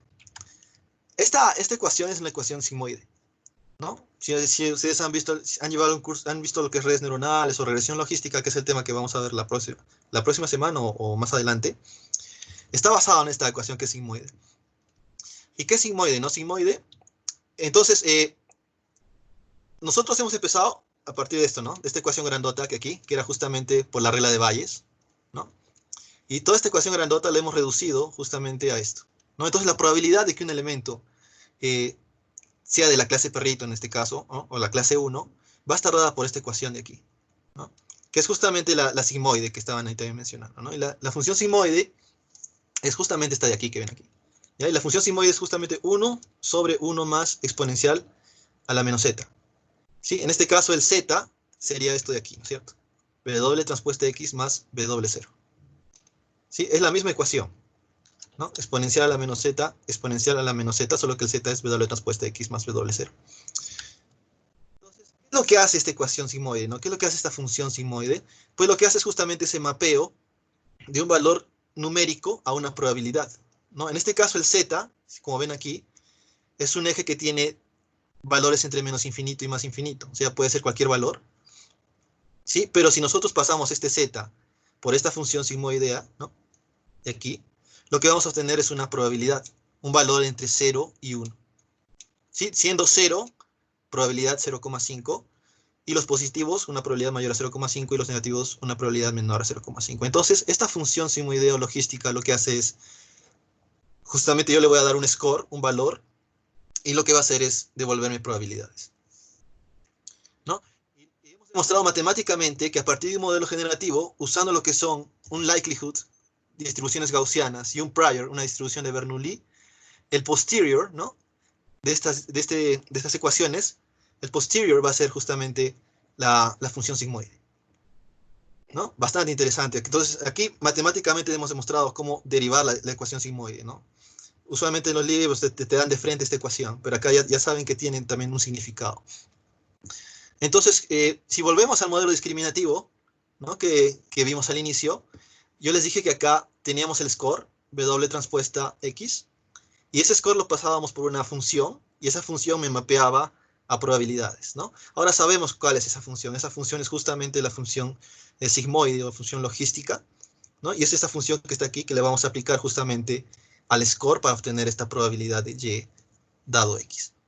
¿Ok? Obviamente esta función sigmoide se usa en lo que es clasificación binaria, ¿no? Cuando tenga simplemente clase, por ejemplo, clasificación de perrito o gatito. Listo, entonces eso es lo interesante de ese análisis que hemos hecho. Ahora, si no lo han entendido muy bien la parte matemática, vamos a verlo visualmente, gráficamente, qué es lo que estamos haciendo con Linear Discriminant Analysis y cómo llegamos también a sigmoide de forma gráfica, ¿ya? Entonces, acá tengo una característica, o sea, una dimensión, y tengo en este caso estos puntos rojos, ¿no? Que son los perritos, y estos puntos azules que son como que los gatitos. Entonces, el LDA es un modelo generativo, por lo tanto, yo voy a tratar de ajustar distribuciones de probabilidad a cada clase, ¿no? En este caso estábamos usando lo que son distribuciones gaussianas, ¿sí? Por ejemplo, puedo ajustar esas dos gaussianas a esos datos que vemos aquí. ¿Qué es lo que va a cambiar? Lo único que va a cambiar es la media, ¿no? Esta gaussiana roja tiene su propia media, esta azul tiene su propia media, pero la varianza en este caso, como estoy hablando de una dimensión, va a ser la misma, ¿no? Esa es justamente la condición en LDA. Entonces, estas distribuciones van a ser justamente el P de X, en este caso dado Y igual a 1, y este sería el P de X dado el Y igual a 0. Entonces, aquí tengo el likelihood, ¿sí? Adicionalmente, también he tenido que definir un prior, ¿no? Que hemos visto que era de Bernoulli. Entonces, usando este prior y usando este likelihood, para hacer clasificación, o sea, el modelo generativo ya tenemos aquí. Este es el modelo generativo, ¿no es cierto? El prior y el likelihood, o sea, la probabilidad conjunta. Ahora, si yo quiero hacer clasificación, tendría que calcular el posterior, ¿no? La probabilidad de que una muestra, un elemento, por ejemplo, ¿cuál es la probabilidad de que una imagen sea perrito, ¿no? O sea, de la clase 1.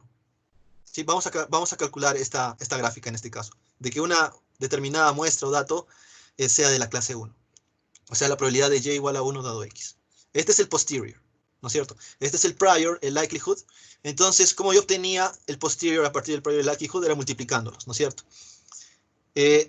Por ende, si nosotros usamos este modelo generativo para clasificación, lo que estamos haciendo es básicamente definir un límite de decisión así. Entre las dos gaussianas, definir un límite de decisión. ¿Ok? Entonces, esta línea morada que ven aquí es como el límite de decisión de estas dos clases. Pero ¿cómo he hallado ese límite de decisión? Pues lo he hallado justamente usando este prior y este likelihood. ¿Ya? Entonces, si yo quiero, ¿no?, calcular la posterior, ¿cómo vamos a hacer esto, no? Por ejemplo, este punto de aquí, esta X que vemos aquí, ¿no? Lo que quiero ver acá es, dado esta muestra, ¿cuál es la probabilidad de que sea de la clase 1, ¿no? Dado esta muestra X, ¿cuál es la probabilidad de que sea de la clase 1? Entonces, si tengo esta muestra aquí, ¿cuál es la probabilidad de que sea de la clase 1? ¿Será cercano a 0 o será cercano a 1? ¿Qué dicen ustedes?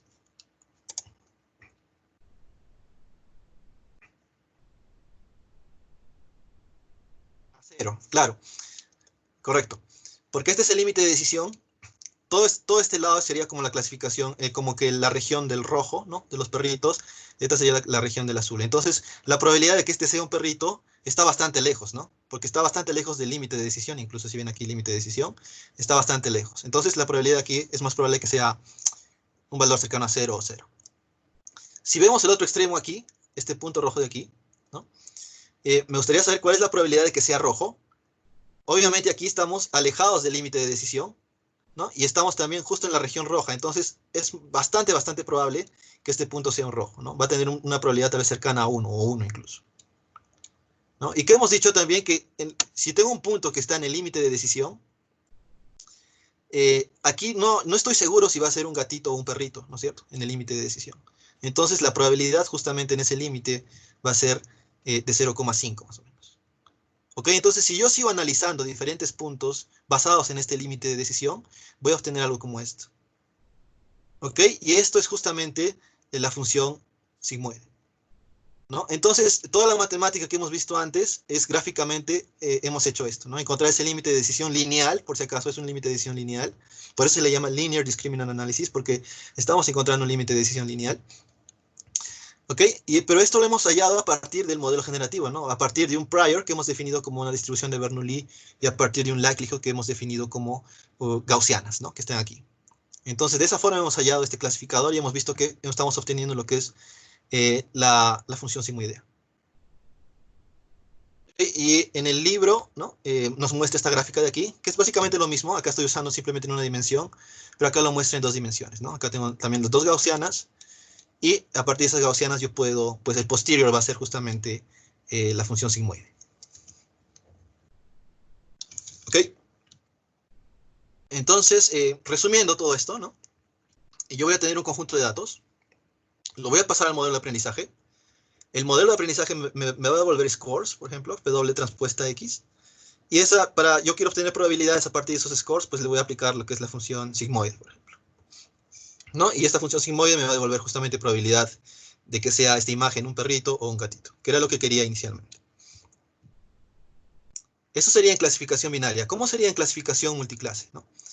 En clasificación multiclase vamos a tener no solamente dos clases, ¿no? No solamente perro y gatito, sino quiero clasificar ahora también lo que es caballo o conejo, por ejemplo.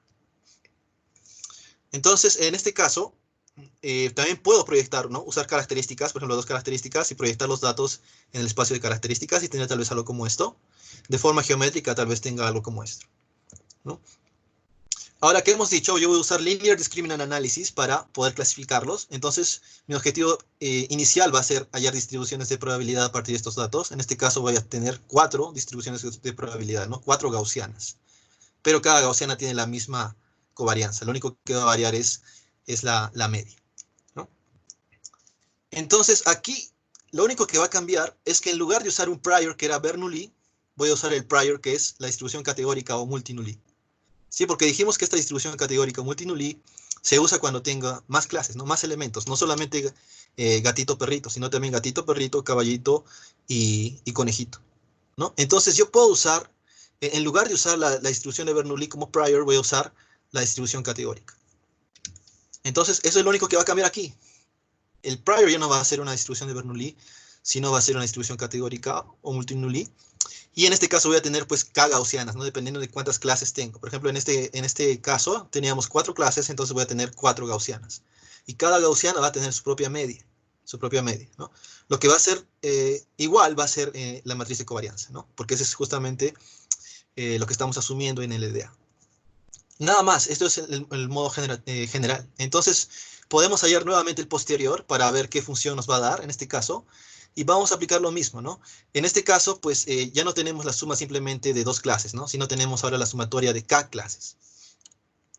¿Sí? Y podemos reemplazar, ¿no? Las exponenciales que teníamos de forma semejante a lo que hacíamos en sigmoide. Lo único que va a cambiar es que aquí tenemos esta sumatoria de K clases y aquí estoy usando en este caso el parámetro de la distribución de categórica o multinulli, ¿no? Antes usaba el phi porque estaba usando la distribución de Bernoulli, ahora estoy usando la distribución categórica. Entonces la probabilidad de la clase 1, la probabilidad de la clase 2, de la clase 3, de la clase K. Entonces, voy a tener algo como esto, y si yo hago las mismas operaciones que tenía antes, ¿no? Les voy a dejar los slides, pueden revisarlo después. Acá no voy a hacer los pasos porque es lo mismo, básicamente. Estoy transformando esta exponencial a algo como esto, que son los mismos pasos que usábamos en la parte de dos clases, ¿no? Y lo que hacemos aquí, en este caso, por ejemplo, acá estoy llegando al término en el cual yo quería insertar lo que es este pi dentro del exponencial. ¿Se acuerdan? En el anterior insertaba el phi dentro del exponencial también, ¿no? Acá también vamos a hacer esto. Y lo insertábamos justamente usando el logaritmo, ¿no? Como una suma de logaritmos. Sí, ahora si ven aquí estas ecuaciones, esto de aquí es una constante, ¿no? Porque es lo mismo que teníamos para dos clases, ¿no? Este es un vector, matriz, vector es constante, esto también les dije que era una constante, entonces esto de aquí es una constante, y esto de aquí más bien era un vector, ¿no? Es justamente, se parece a lo que teníamos en el caso de dos clases, ¿no? Es bastante parecido, ¿sí? Y esto también aquí. Entonces yo puedo convertir toda esta ecuación de aquí a algo como esto. Exponencial de W1 transpuesta X, y acá exponencial de WK transpuesta X. ¿Ok? Entonces, ¿qué hemos hecho aquí, no? Simplemente esta ecuación que ven aquí, esta función, se le conoce como función softmax. Y esta función softmax es como una generalización de la función sigmoide que teníamos antes, ¿no? En sigmoide lo que me daba era la probabilidad para dos clases, ¿no? La probabilidad de que sea perrito o gatito. Acá tengo K clases, entonces esta función softmax lo que va a hacer es mapear ese score, SWTX, en este caso a K probabilidades, ¿no? La probabilidad de que sea gatito, de que sea perrito, de que sea conejito, de que sea caballito. Esa es la diferencia, ¿ya? Y esta es justamente una generalización de la función sigmoidea. Pero, ¿cómo hemos llegado a esto? Es bastante semejante a lo que hemos hecho en sigmoidea, solo que en este caso, por ejemplo, no he dividido el numerador y el denominador por el numerador, ¿no? Simplemente lo he dejado como estaba y he llegado a esta ecuación. ¿Ok? Obviamente que el W aquí va a estar dado justamente por esta parte de aquí, que era la constante, ¿no? Que en el caso de dos clases era el W0, y esto de aquí que es un vector, ¿no es cierto? Entonces, este W va a estar dado por eso. Entonces, esto es lo interesante, ¿no? Si uso una distribución de Bernoulli, he podido derivar lo que es la función sigmoidea, y si uso una distribución categórica, estoy obteniendo lo que es la función softmax. ¿Y cómo funciona esto, no? Es bastante parecido. Yo tengo un conjunto de datos, lo voy a pasar al modelo de aprendizaje. El modelo de aprendizaje me va a dar scores, W transpuesta X. Y ese W transpuesta X lo voy a usar justamente en el softmax, ¿no? Antes usaba acá el sigmoide, ahora voy a usar el softmax. Por ende, el softmax me va a devolver probabilidades, pero en este caso para más clases, ¿no? Por ejemplo, la probabilidad de que sea un perrito puede ser 0,67, la probabilidad de que sea un gato 0,14, de que sea un caballo 0,10 y de que sea un conejo 0,09. Al final, estas probabilidades deben sumar 1. ¿No? Y para clasificar, pues yo voy a obtener el máximo, ¿no? Que sería este de aquí. Entonces, esa es la diferencia entre un softmax y un sigmoide, ¿no? Sigmoide lo usamos en clasificación binaria y softmax lo usamos en clasificación multiclase. Nada más. Pero al final, se puede demostrar matemáticamente, ¿no? Que cambiando simplemente el prior, ¿no? En lugar de usar una distribución de Bernoulli, usando una distribución categórica o multinulli, podemos llegar al softmax. ¿Okay? Y en general, no necesariamente yo tengo que haber usado gaussianas en el likelihood para llegar al sigmoide y al softmax. Yo puedo usar cualquier distribución, por ejemplo, la distribución de Poisson, la distribución beta, la distribución gamma, cualquier distribución de la familia exponencial de distribuciones, me van a llevar a lo que es el sigmoide y el softmax. En el siguiente tema justamente se va a hablar de lo que es la familia exponencial de distribuciones. Y en esa familia está pues la distribución de binomial, distribución de Bernoulli, distribución gaussiana, distribución beta, distribución gamma, todas esas distribuciones. Y eso se puede usar también en lugar de la gaussiana. Y al final vamos a llegar también a lo que es el softmax y lo que es el sigmoide. ¿Ok? No sé si tienen preguntas al respecto.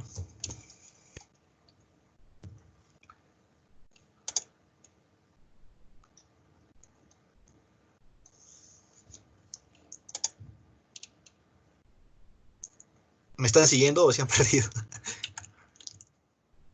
Bueno, al final, con tal que entiendan qué significa un softmax, qué significa un sigmoide y qué es lo que hace, pues estaría bueno, ¿no? Después ya pueden hacer un repaso de cómo matemáticamente hemos derivado. Porque esto es mucho mejor explicarlo en una pizarra, ¿no? Paso a paso, qué es lo que está pasando. Acá he tratado de ponerlo todo en los slides. Espero que se haya entendido esa parte. Bueno, vamos a pasar ahora a la parte de estimación de parámetros, ¿no? Hasta ahora hemos asumido que ya teníamos una media y ya teníamos una matriz de covarianza. Pero en ninguna parte hemos mencionado cómo vamos a hallar esa media, cómo vamos a hallar esa matriz de covarianza, ¿no? Nos falta hallar justamente los parámetros de las distribuciones de probabilidad. Y vamos a volver al caso sencillo que es clasificación binaria, ¿no? Y en clasificación binaria tenemos acá la de Bernoulli, tenemos acá la gaussiana para una clase y la gaussiana para la otra clase. Entonces, dijimos que aquí, esta que es Bernoulli, tiene este parámetro, ¿no? Phi. Esta gaussiana tiene el parámetro, la media, ¿no? De esa gaussiana. La matriz de covarianza es la misma en ambas clases. Entonces, tengo que estimar ¿cuántos parámetros? 1, 2, 3, 4 parámetros, ¿no? Porque la covarianza es la misma. Entonces, tengo que hallar esos 4 parámetros para que mi modelo funcione y todo lo que el proceso que les he dicho funcione, ¿no? ¿Cómo hallamos ahora esos parámetros? Una forma es usando lo que es el Maximum Likelihood Estimation. Y este Maximum Likelihood Estimation también lo hemos revisado en sesiones pasadas. Acá les voy a mostrar un resumen así bastante rápido de qué es lo que hacemos en Maximum Likelihood Estimation. Cómo estimamos esos parámetros usando esta técnica. Para ello tenemos aquí una característica, supongamos solamente, ¿no? Una dimensión. Y tenemos esos puntos ahí. ¿Qué es lo que hace el Maximum Likelihood Estimation? El Maximum Likelihood Estimation lo que me permite es justamente encontrar los parámetros de una distribución de probabilidad que se ajuste mejor a estos datos de aquí. ¿Ok? Es justamente lo que quiero, ¿no? Porque acá yo quiero encontrar parámetros de distribuciones de probabilidad. Entonces, el máximo likelihood estimation me hace eso, me calcula justamente los mejores parámetros de una distribución de probabilidad, en este caso que se ajusten a los datos, ¿no? Y en este caso serían estos datos que vemos aquí. Entonces, nosotros estábamos usando gaussianas, ¿no? Entonces, puede ser que tenga una gaussiana ahí, ¿no? Entonces, yo tengo esta gaussiana aquí. Obviamente, esta gaussiana tiene un conjunto de parámetros, ¿no? Tiene una media y una varianza en este caso, porque estamos usando una dimensión, ¿sí? Ahora, si yo tengo esta media y esta varianza, yo tengo esta gaussiana, yo puedo calcular lo que es el likelihood. Y el likelihood va a estar dado justamente por esos puntos rojitos que ven ahí. Es como un mapeo, el likelihood es como una función que mapea el x al p de x en este caso. ¿Ok? Esto es el likelihood. Entonces mapeamos x a un p de x. Y entonces cada uno de estos puntos tiene su propio likelihood, ¿no? Y ese likelihood está dado justamente por esos puntos rojos que ven aquí. ¿Ok? Pero yo puedo capturar el likelihood de todo, ¿no? Y ese likelihood de todo va a estar dado por el producto de cada uno de estos likelihoods individuales. ¿Ok? El likelihood individual va a ser los puntos rojos, o sea, sería el producto de los puntos rojos, ¿no? ¿Y por qué es un producto? Porque en Machine Learning es muy usual considerar que los datos van a ser independientes y idénticamente distribuidos. Este término también es bastante común verlo en libros, en papers, que los datos van a seguir, van a ser IID, ¿no? Que son independientes e idénticamente distribuidos. Y si son independientes e idénticamente distribuidos, pues el likelihood global de todo esto puede estar dado por una productoria, ¿no? Porque son independientes. Puedo simplemente multiplicar cada uno de ellos. Entonces, para esta distribución gaussiana, que tiene esta media y esta varianza, yo voy a tener un likelihood. Yo puedo tener otra gaussiana, como la que ven aquí. Esta otra gaussiana va a tener otra media y otra varianza. Y para esa media y esa varianza también voy a tener otro likelihood. Puedo tener otra gaussiana aquí, por ejemplo, ¿no? Un poco más a la derecha. Y esta gaussiana va a tener también su media y su varianza. Y a partir de esa media y esa varianza yo también puedo tener otro likelihood. Entonces, en este ejemplo estoy mostrando tres gaussianas, cada uno con sus propios parámetros, y cada uno va a tener su propio likelihood. ¿Sí? Entonces, por ejemplo, la primera tiene un likelihood de 4,1, la segunda un likelihood de 5, la tercera un likelihood de 2,5. Al final me va a interesar a mí calcular justamente el mayor, por eso se llama maximum likelihood, porque voy a tratar de maximizar. En este caso, el máximo sería 5, ¿no? Y si se fijan, esta gaussiana se ajusta mucho mejor que esta otra y que esta otra. Por eso se llama Maximum Likelihood Estimation. Entonces, eso es el objetivo de Maximum Likelihood. Encontrar, en este caso, los parámetros de la distribución que se ajusten mejor a los datos. De forma más formal, lo que tenemos es esto, ¿no? Es encontrar los parámetros que me maximicen justamente el likelihood, ¿no? Y en este caso, los parámetros W va a estar dado justamente por la media y la varianza. Entonces, eso es Maximum Likelihood Estimation. Eso es lo que vamos a hacer también aquí. ¿Ya? Obviamente aquí estoy usando un ejemplo bastante sencillo, simplemente con una dimensión, ¿no? El likelihood estimation que vamos a hacer en realidad en clasificación, ¿no? Que queremos hacerlo, vamos a tener no solamente el X, sino también el Y. ¿Sí? O sea, tenemos la probabilidad conjunta, como hemos visto, estamos trabajando con un modelo generativo. Entonces, el likelihood en este caso sería esta probabilidad conjunta. Entonces, yo voy a tratar de encontrar los parámetros que maximicen, en este caso, este likelihood de aquí. Sí, y los parámetros van a estar dados justamente por la distribución de Bernoulli y por las gaussianas, ¿no? Y en este caso tenía una matriz de covarianza que es la misma, por eso tengo estos 4 parámetros. Ahora, cuando nosotros maximicemos una función, nosotros podemos hallar la derivada e igualarlo a 0, ¿no es cierto? Nosotros podemos hallar el máximo o mínimo hallando la derivada de esa función igualándolo a 0. Pero acá lo que voy a tener es el producto de funciones, ¿no? Y tratar de derivar un producto, pues es mucho más complicado que tratar de derivar una sumatoria, por ejemplo. Entonces, es mucho mejor expresar estos términos en sumatorias que en lugar de productos. Por eso, ¿cómo yo puedo expresar un producto como sumatoria? Pues puedo usar el logaritmo, ¿no? El logaritmo de A por B es básicamente el logaritmo de A más el logaritmo de B. Entonces, un producto yo lo puedo convertir a suma usando el logaritmo, ¿sí? Al final, el máximo de este producto va a ser el mismo que el máximo de un logaritmo, porque el logaritmo es una función monotónicamente creciente, ¿ok? Entonces, yo puedo, en lugar de tener aquí el producto, tener así, el logaritmo del producto. O sea, voy a convertir estos productos en sumas, ¿no? Entonces, le voy a aplicar el logaritmo a esto, y al final voy a tener la sumatoria de logaritmos, ¿ok? Entonces, esta sumatoria de logaritmos a esta ecuación ya no se le conoce como maximum likelihood, sino se le conoce como maximum log likelihood estimation, ¿no? ¿Por qué log likelihood? Porque estoy usando el logaritmo. ¿Sí? Y ahora ya no tengo que preocuparme por los productos, ahora simplemente tengo sumas y eso es mucho más accesible para optimizar, ¿no? Para derivarlo y igualarlo a cero. Entonces, al final, lo que voy a tratar de buscar aquí es esto, ¿no? Para encontrar los mejores parámetros, voy a tratar de maximizar el log likelihood. Pero ahora me falta definir una cosa, ¿no? ¿Qué es esta función, esta probabilidad conjunta, este P de X, Y, ¿no? ¿Cuál es su valor? ¿Cómo lo podemos definir? Entonces, esta probabilidad conjunta va a cambiar dependiendo de si el elemento pertenece a la clase 0 o a la clase 1, ¿no? Si es gatito o si es perrito. ¿Sí? Entonces voy a tener algo como esto. Por tanto, esta probabilidad conjunta, hemos dicho que es básicamente el likelihood por el prior, ¿no? La probabilidad conjunta de x, y igual a 0 sería la probabilidad de x dado y igual a 0 por el prior, la probabilidad de y igual a 0.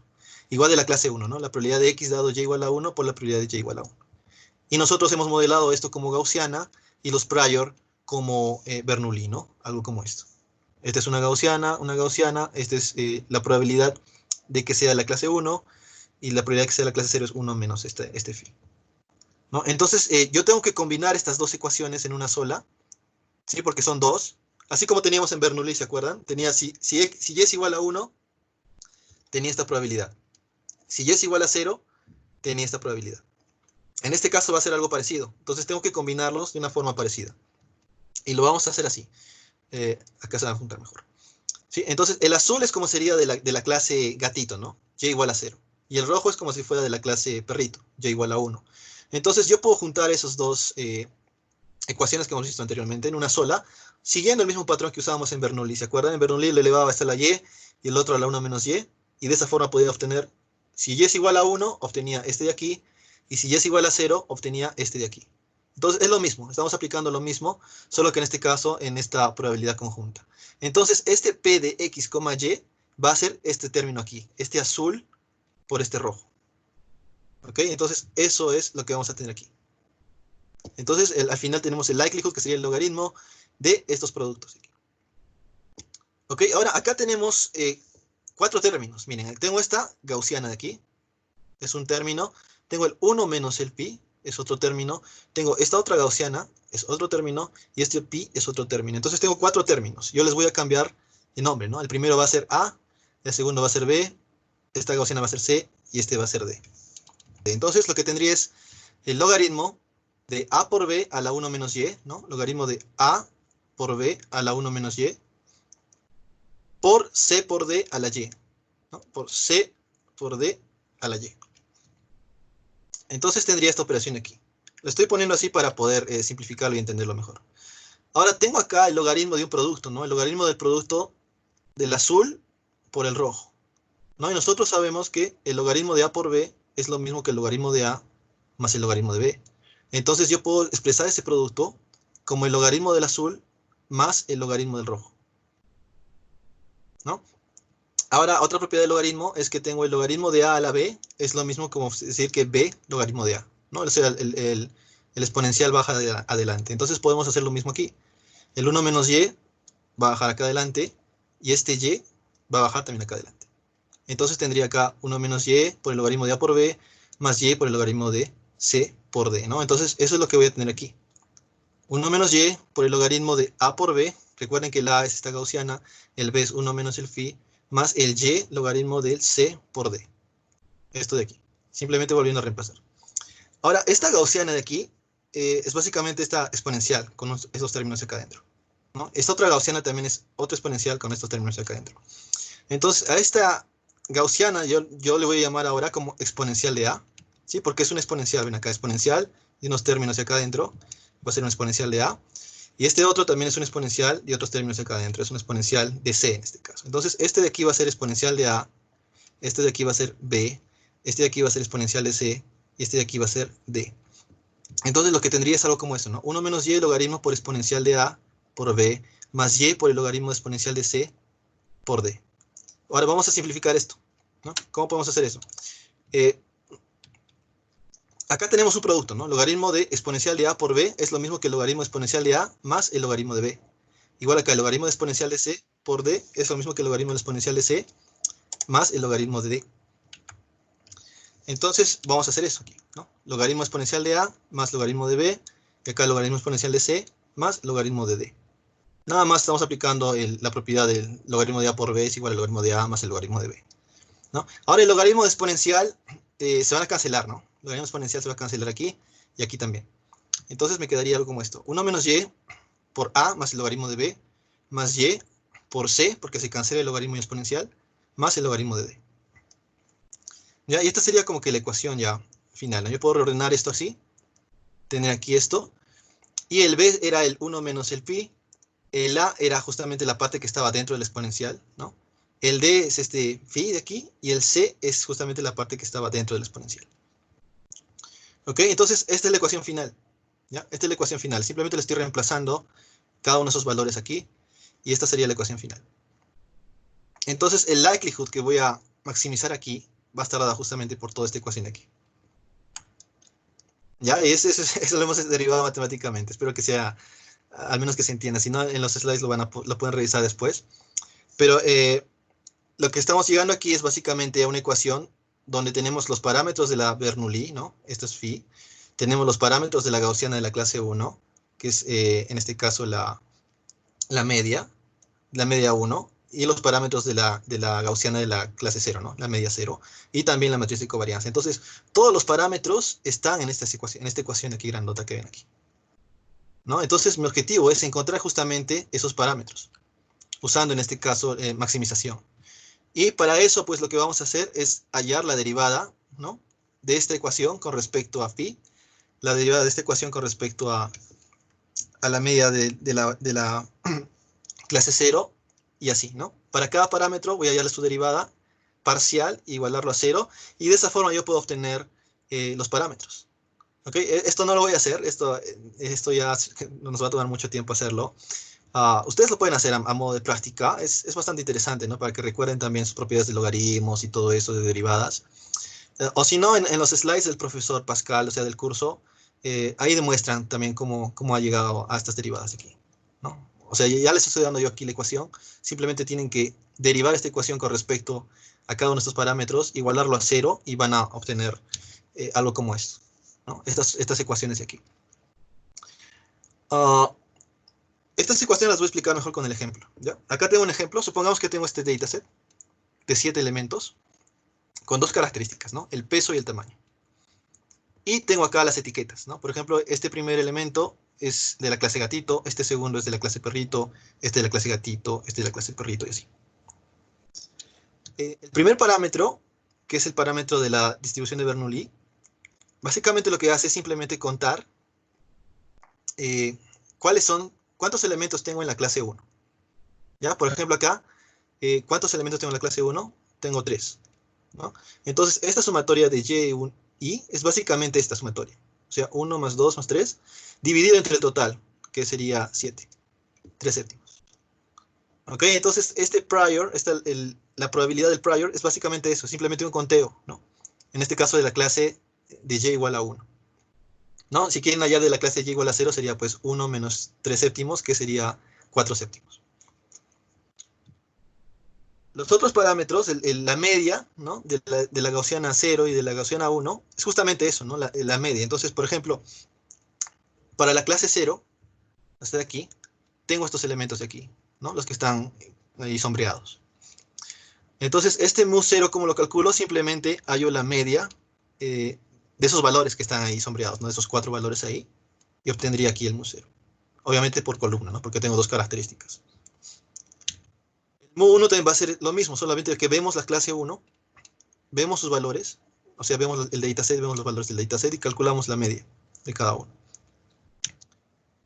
Y la matriz de covarianza, que es la misma para todos, pues lo que vamos a hacer aquí es usar acá las medias de cada distribución, ¿no? Por ejemplo, de la clase 0 tiene su media, la clase 1 tiene su media, la 0 tiene su media, la 1 tiene su media, así. Estas medias de aquí que hemos calculado antes, las vamos a usar en esta ecuación, ¿no? Lo que tengo acá, por ejemplo, es el vector x, que es 7,22, ¿no? Es un vector.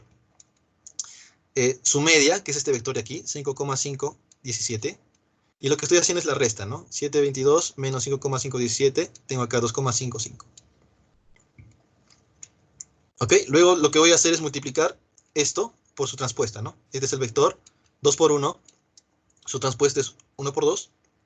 Entonces, el producto de ambos va a ser una matriz de 2 por 2, ¿no? Es como la covarianza de este primer elemento, ¿no? De esta primera imagen, por ejemplo, que tiene un peso y un tamaño determinado. De ese primer dato. Vamos a repetir ese proceso para cada uno de estos. Y los vamos a ir acumulando, o sea, vamos a ir acumulando una matriz de 2 por 2 y al final vamos a sacar el promedio, ¿no? Y esto me va a dar una matriz como esta. Y esta es la matriz de covarianza. ¿Ok? Entonces es fácil también de calcular, ¿no? Entonces simplemente he tenido que calcular la media por cada clase y después aplicar esta ecuación. Entonces de esa forma ustedes pueden calcular estos parámetros dado un determinado dataset, ¿no? Si ustedes tienen un dataset, entonces ustedes pueden calcular estos parámetros de esa forma que les he mostrado anteriormente. Y de esa forma ya tendrían ya los parámetros y podrían aplicar, hacer la clasificación, ¿no? Bueno, creo que ya no va a dar tiempo para esto. Me voy a pasar directamente a lo que es este Quadratic Discriminant Analysis, que es bastante rápido. En Quadratic Discriminant Analysis, nosotros también vamos a tratar de encontrar distribuciones de probabilidad a partir de los datos, pero en este caso vamos a tener gaussianas, por ejemplo, que no tengan la misma matriz de covarianza, ¿no? En LDA teníamos gaussianas que tienen la misma matriz de covarianza, pero en QDA vamos a tener gaussianas pero tienen distintas matrices de covarianza. Entonces, aquí lo que va a cambiar con respecto a LDA es que ya no voy a tener una matriz de covarianza que es la misma en ambas, ¿no? Cada una va a tener su propia matriz de covarianza. Cada una va a tener su propia matriz de covarianza. Entonces, los parámetros que voy a tener, en este caso de clasificación binaria, van a ser 5 ahora, ya no 4, ¿no? Porque estoy usando para cada uno su matriz de covarianza. ¿Y en qué va a afectar esto en las ecuaciones que hemos visto anteriormente, ¿no? En LDA, por ejemplo, teníamos esta ecuación de aquí, ¿sí? Y nosotros teníamos estas tres partes de aquí, ¿no? Los que están ahí en rectangulito. Y esas eran las mismas. Y nosotros las eliminábamos. Y eso hacíamos porque aquí la matriz de covarianza era la misma en ambas clases. Sin embargo, en QDA, nosotros no vamos a poder eliminar este término de aquí, ¿no? Este menos X transpuesta, matriz de covarianza inversa X. En el LDA sí podíamos hacerlo, porque eran lo mismo, ¿no es cierto? Los eliminábamos. En el QDA no vamos a poder hacer esto, ¿no? Justamente por esto, porque acá tengo una matriz de covarianza 1 de la clase 1 y acá de la clase 0. Entonces, el término que se va a adicionar a todas las ecuaciones anteriores que hemos visto va a ser este de aquí. X transpuesta, matriz de covarianza inversa, X. Y esto es básicamente una función cuadrática, ¿no? Porque si pone, por ejemplo, una matriz de covarianza, olvídense, por ejemplo, de la matriz de covarianza, ¿no? Lo que tendría sería como un X transpuesta X, que es como un X al cuadrado. Entonces, acá tienen ya una función cuadrática. En LDA teníamos una función lineal. Entonces, el límite de decisión que aprende Quadratic Discriminant Analysis es un límite de decisión cuadrático, ¿no? En Linear Discriminant Analysis aprendía un límite de decisión lineal. Y esa es básicamente la diferencia entre ambos. ¿Okay? Obviamente que el QDA es mucho más costoso porque tengo que calcular la matriz de covarianza para cada distribución, ¿no? Y acá el último ejemplo es el que muestra en el libro, ¿no? Supongamos que quiero hacer clasificación de 3 clases. En este caso, esta clase, que es una gaussiana verde, y esta roja tienen la misma matriz de covarianza, ¿no es cierto? El verde y el rojo. Por tanto, el límite de decisión va a ser lineal, ¿no? Y ahora el verde con respecto al azul tienen distintas matrices de covarianza, o sea, está haciendo como un QDA. Por tanto, el límite de decisión va a ser cuadrático, ¿no? Lo mismo del rojo con respecto al azul es un límite de decisión cuadrático. Por eso es que tenemos el posterior, algo como esto. Ok, entonces eso sería, me parece que todo, ¿sí? Eso sería todo. Entonces hemos visto en conclusión eh, modelos generativos, cómo es que funcionan, cómo se diferencian de modelos discriminativos y cómo podemos hacer clasificación también usando estos modelos generativos, ¿no? En este caso LDA y QDA, ¿no? La diferencia entre QDA y LDA es que en LDA usamos la misma matriz de covarianza para todas las gaussianas, pero en QDA usamos distintas matrices de covarianza, ¿no? Y después las operaciones van a ser las mismas prácticamente. Sí. Todo lo que hemos visto estaba aquí, solo que acá, obvia, distintos pasos, ¿no? Lo hace todo de frente. Y la parte del likelihood, por ejemplo, esa sí la van a encontrar aquí, los pasitos. ¿Dónde está? Aquí, esta parte de aquí. ¿No? Aquí van a encontrar justamente cómo lo deriva igual a 0 y obtienen justamente esas ecuaciones que estaba mostrando a ello, ¿no? Si pueden hacerlo a modo de práctica y llegar a esas mismas ecuaciones aquí. Si bien este modelo de GDA no es muy usado hoy en día, ¿no? Porque incluso no sé si han escuchado del Naive Bayes, ¿no? Es básicamente como un GDA, pero para variables no continuas, ¿no? Y usan una matriz de covarianza diagonal. Son modelos bastante sencillos, pero lo que interesa en esta parte es cómo ustedes ven, cómo hacen el approach, ¿no? Cómo derivan las ecuaciones matemáticas y todo eso, porque eso les ayuda a entender en problemas mucho más complejos, ¿no? Y bueno, eso sería todo en todo caso, si no hay más preguntas. Pero sí, yo les recomiendo que traten de revisar bien los temas y traten de hacer la matemática, ¿no? Porque, por ejemplo, la próxima semana va a haber la conferencia, no sé si ustedes se han presentado la conferencia ICML, International Conference on Machine Learning. Y si revisan los papers que hay en esas conferencias, pues los papers son full matemática, ¿no? Los papers no son aplicaciones, ¿no? Son demostraciones matemáticas porque ahí tratan de derivar nuevos métodos, nuevos modelos que puedan ayudar después ya para aplicarlos, ¿no? En otro tipo de problemas. Y justamente si ustedes aprenden esta base, por ejemplo, esta es una presentación básica para lo que es modelos generativos, ¿no? Entonces, acá el objetivo era que se entienda cómo funciona un modelo generativo y cómo pueden usar, en este caso, un modelo generativo para clasificación, ¿no? Un modelo generativo eh, con etiquetas. Ahora, usualmente los modelos generativos son no supervisados. Por ejemplo, los modelos generativos adversarios, las GANs o los Variational Autoencoders, son modelos no supervisados. ¿Sí? Acá hemos visto un modelo generativo usando etiquetas, ¿no? Un modelo generativo supervisado. Pero los otros son no supervisados y en ese caso se hacen unas cositas más ahí, ¿no? Para poder hallar las derivaciones. Y bueno, eso es lo que yo les recomiendo, ¿no? Porque si ustedes van a dedicarse, por ejemplo, a research, las publicaciones que van a ver en estos papers, ¿no? De ICML, NeurIPS, que son las conferencias top del área de Machine Learning, de Deep Learning, todas estos papers sí o sí van a tener siempre alguna demostración matemática como esa, ¿no? De hecho, hasta ¿cómo se llaman? Los jueces, los que revisores, ¿no? Usualmente les piden que pongan al menos una ecuación ahí matemática para esto. Entonces, es para eso, para lo que sirve este tipo de curso, ¿no? Así teórico, para derivar las ecuaciones matemáticas y todo eso. Les va a ayudar si están interesados más que todo en la parte de research, ¿no? Porque en la parte de research, como les digo, mayormente esas conferencias A1 aceptan papers que tengan que ver así con bastantes cosas matemáticas, demostraciones matemáticas, ¿no? ICML son más matemáticos que ICLR. Va por ahí. O sea, tanto ICML, este de aquí, como iClear, ¿no? Clear, como también NeurIPS. No sé si están interesados en esto, en NeurIPS. Estas tres, por ejemplo, son bastante teóricas. O sea, los papers tienen que ver bastante con la parte teórica, la parte matemática, demostraciones y todo ello.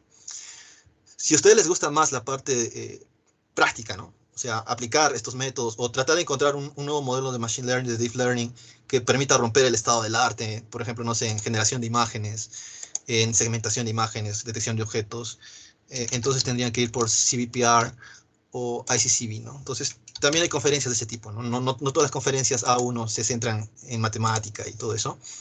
Hay conferencias que ven más que todo la parte aplicativa, ¿no? Que rompas el estado del arte con tu método o que tengas un resultado bastante bueno y que tu método sea bastante interesante, pero es más que todo aplicado, ¿no? Este CVPR, por ejemplo, es aplicado a lo que es visión computacional.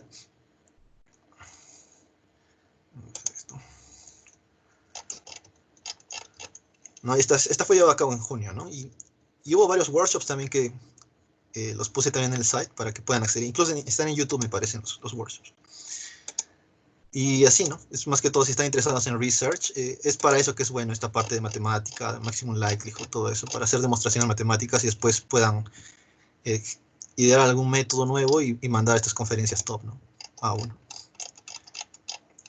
Pero si están en la universidad, no pueden empezar, no necesariamente en una A1, tal vez en una A2. En una A2 tienen el MMV, me parece. Por ejemplo, esta conferencia, ¿dónde está?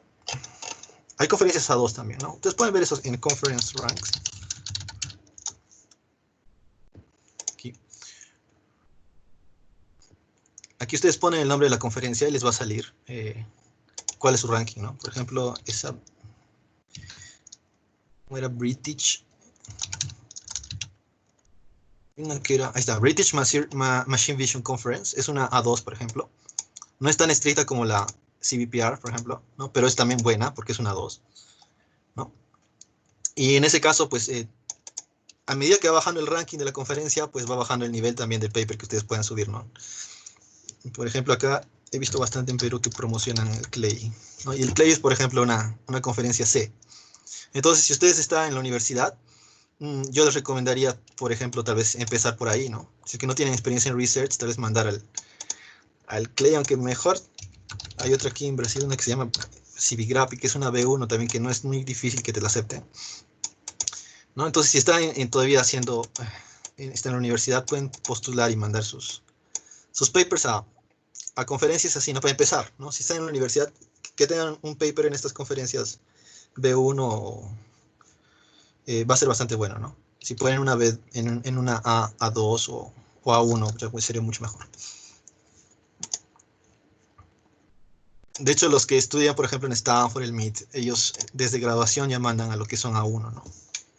Ustedes ven, por ejemplo, en ICML, estudiantes de graduación que ya tienen papers aceptados en A1.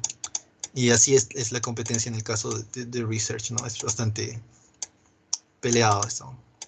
Al momento, por ejemplo, si quieren trabajar después como research scientist, que es la posición de investigación en las empresas, ¿no? Que es enfocada en research, entonces es bastante peleado, ¿no?